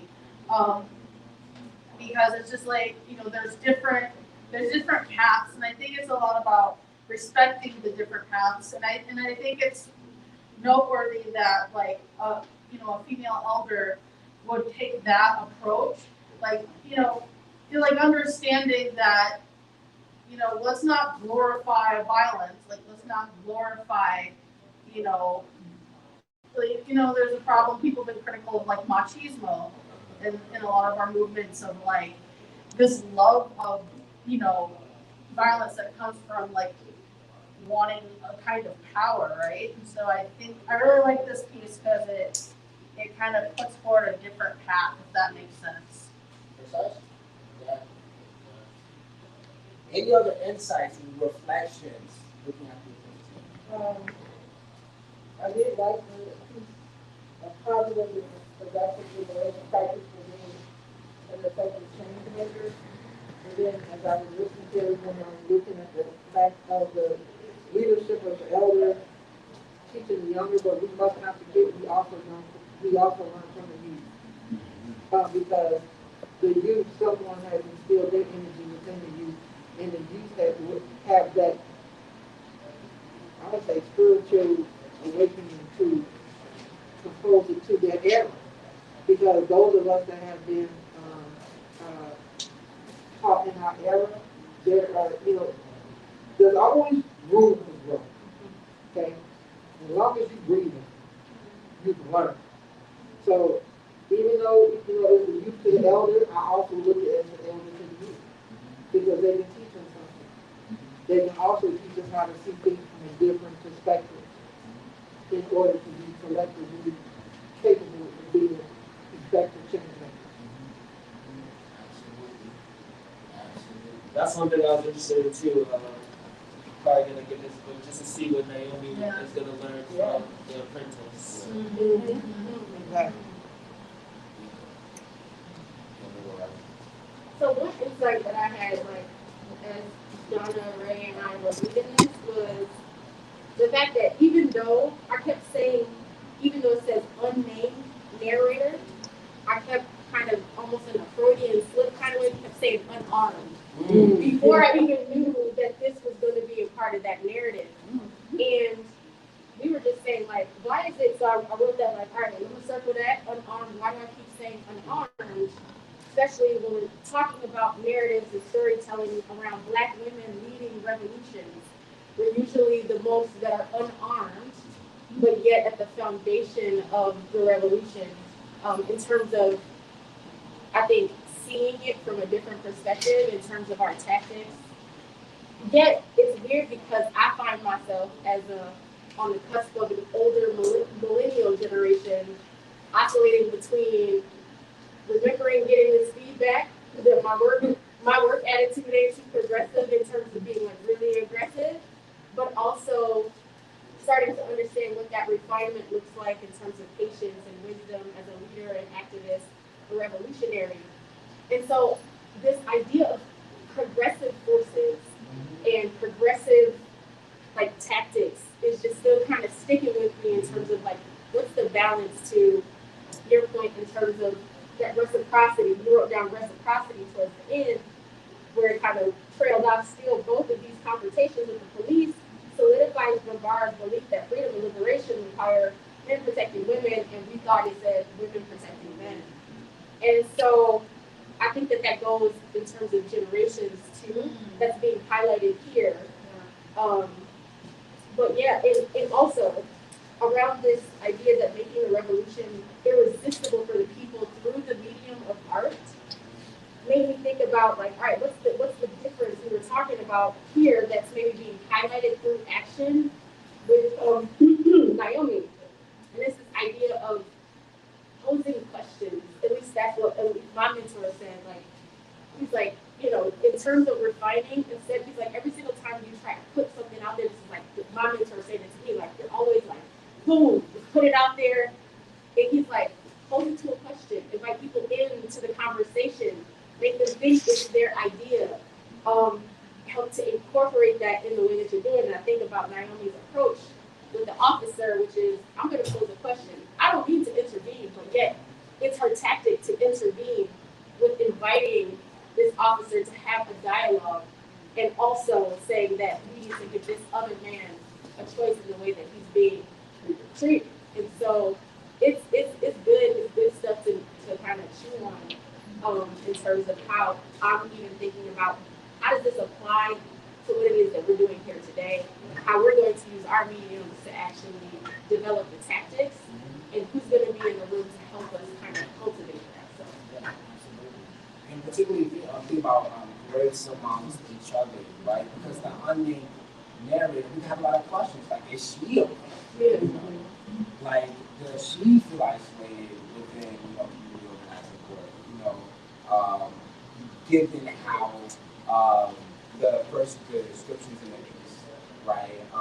She got assigned a mentor because people were, what I mean? So thinking about what other ways in which we go return to these covenants that we talked about at the beginning as well, any other sort of reflections being around tactics? I mean, this is so relatable in so many ways to Minnesota. I'm not sure if this is a tactic or not, but I did notice how it said Naomi, she inherently views everything as good. I think that's something difficult to do. And I don't know, and I question even if that's a good thing or a bad thing, giving people the benefit of the doubt and being good. But I see the light in it because it kind of gives you something, put your arm around right away, or the embracing of people A lot of people don't get embraced a lot because they might feel like they're bad or something like that. So I think that's a good tactic of a mentor is to just inherently do everything that's good. Affirmation is definitely a strategy. I'm just gonna piggyback off that, like giving people the benefit of the doubt and like using the tactic of love and care can be really tiring to do all the time. Like always, so if you are talking to somebody and they did something bad to you and you give them to the benefit of the doubt and then you go to another situation and you have to give somebody the benefit of the doubt, it can be really tiring to go from situation to situation to relationship and give people the benefit of the doubt. And I feel like let's not glorify violence, but let's not glorify the struggle. Yeah. Okay. That's true. Absolutely. Yeah, you know, grace is a skill set. You know, meaning it's a thing, a habit developed over time. It's not easy. You know, and this work isn't easy. It is a struggle. You know, so we need our resources to get through it. You know, self-care is a skill set. It's not easy. You know, I still use it. You know what I mean? Like things like this, right? It's a skill set developed over time.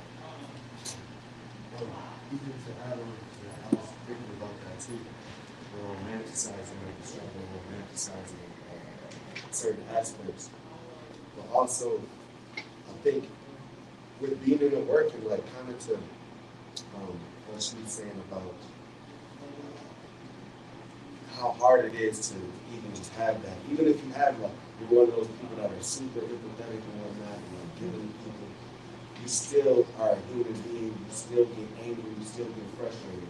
So I think one thing that is heavy on me too is like doing things to self-care with like anger and frustration. What do you actually do? Do you work out? Do you meditate?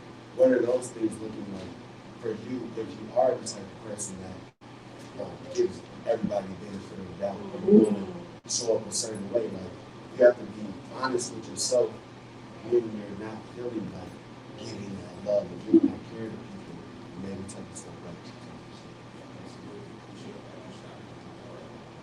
Kind of to wrap to like kind of emphasize, I was just kind of like really, since we're massive talk, it's easier to talk.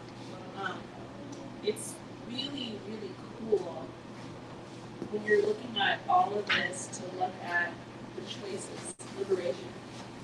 Because in these choices, all of these, what I'm realizing is it's always a choice of life or death, right?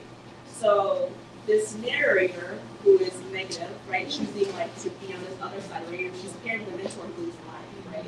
Always giving people chances when you can, whatever. And so the thing is like that is kind of that choice of liberation is knowing that you always have a choice of choosing which one you want.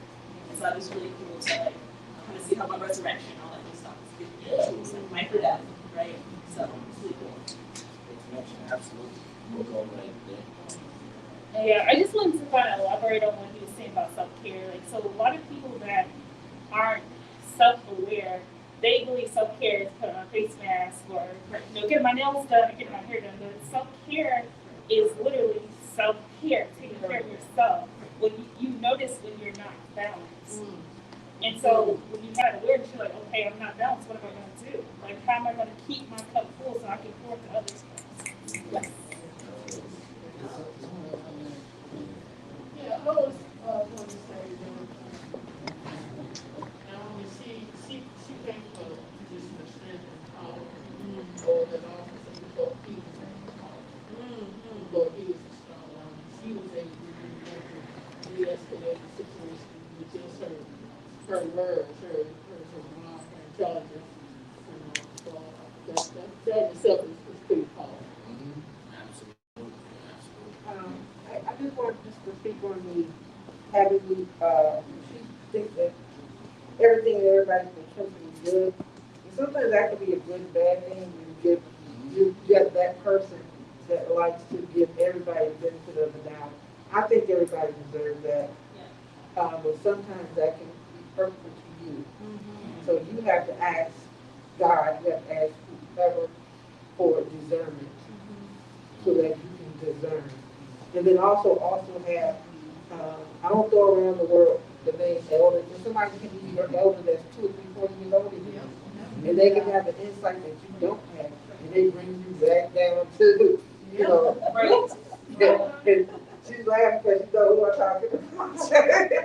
But yeah, you have someone in your life that can also put into you and bring you back down to let you see the insight. Because it is very tiring to be that person that always gives people the benefit of the doubt. And then when it doesn't work, you depleted everything. Help. And you have to go within self and do that internal self cleansing and take care of yourself. So Absolutely. I'm gonna do a few more comments. All right. Yeah. I read this study recently a few times. I was a TikTok and it goes, I stopped looking to the good in people because a lot of people fix it. And I started looking for the good in people because the good can always exist. People are always going to show you their true colors. And as long as you continuously see the same thing appear on them, not through gossip, not through what they project, but the fact that they are projecting, or the fact that they are saying, or the fact that they are doing, through evidence, I think that will gain better understanding of the individual, rather than always, not that you shouldn't be the benefit of I'm an optimist myself. But it hurts sometimes.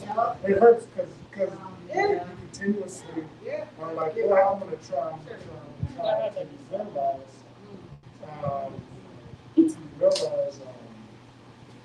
optimism doesn't matter as much as the realistic, almost tangible sometimes. Almost tangible. Because it always starts with an idea, then it comes out of the mouth, and then you see the action.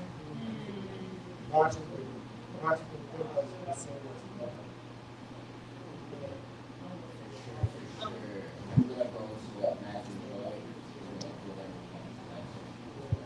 I'm responding to this and was, I don't know what you just said. About self-care. You the fabulous earrings. That's why you have to keep pouring into yourself, because self-care is that weapon against the system that says you're not meant to survive. It's the weapon, it's the armor. I think that whenever you engage in a practice that allows you to cultivate hope, allows you to cultivate love, that is a direct attack against the system. Asada Shakur said that love is an acid that eats away at prison bars.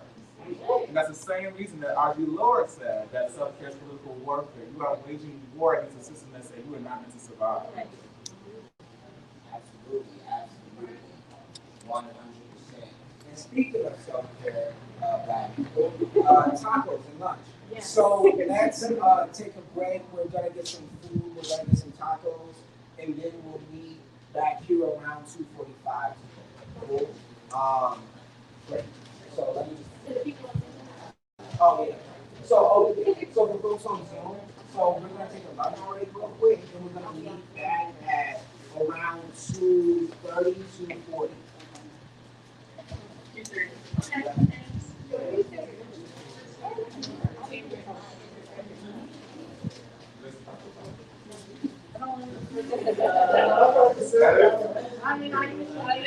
a lot to talk about. We'll talk about this, right?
Okay.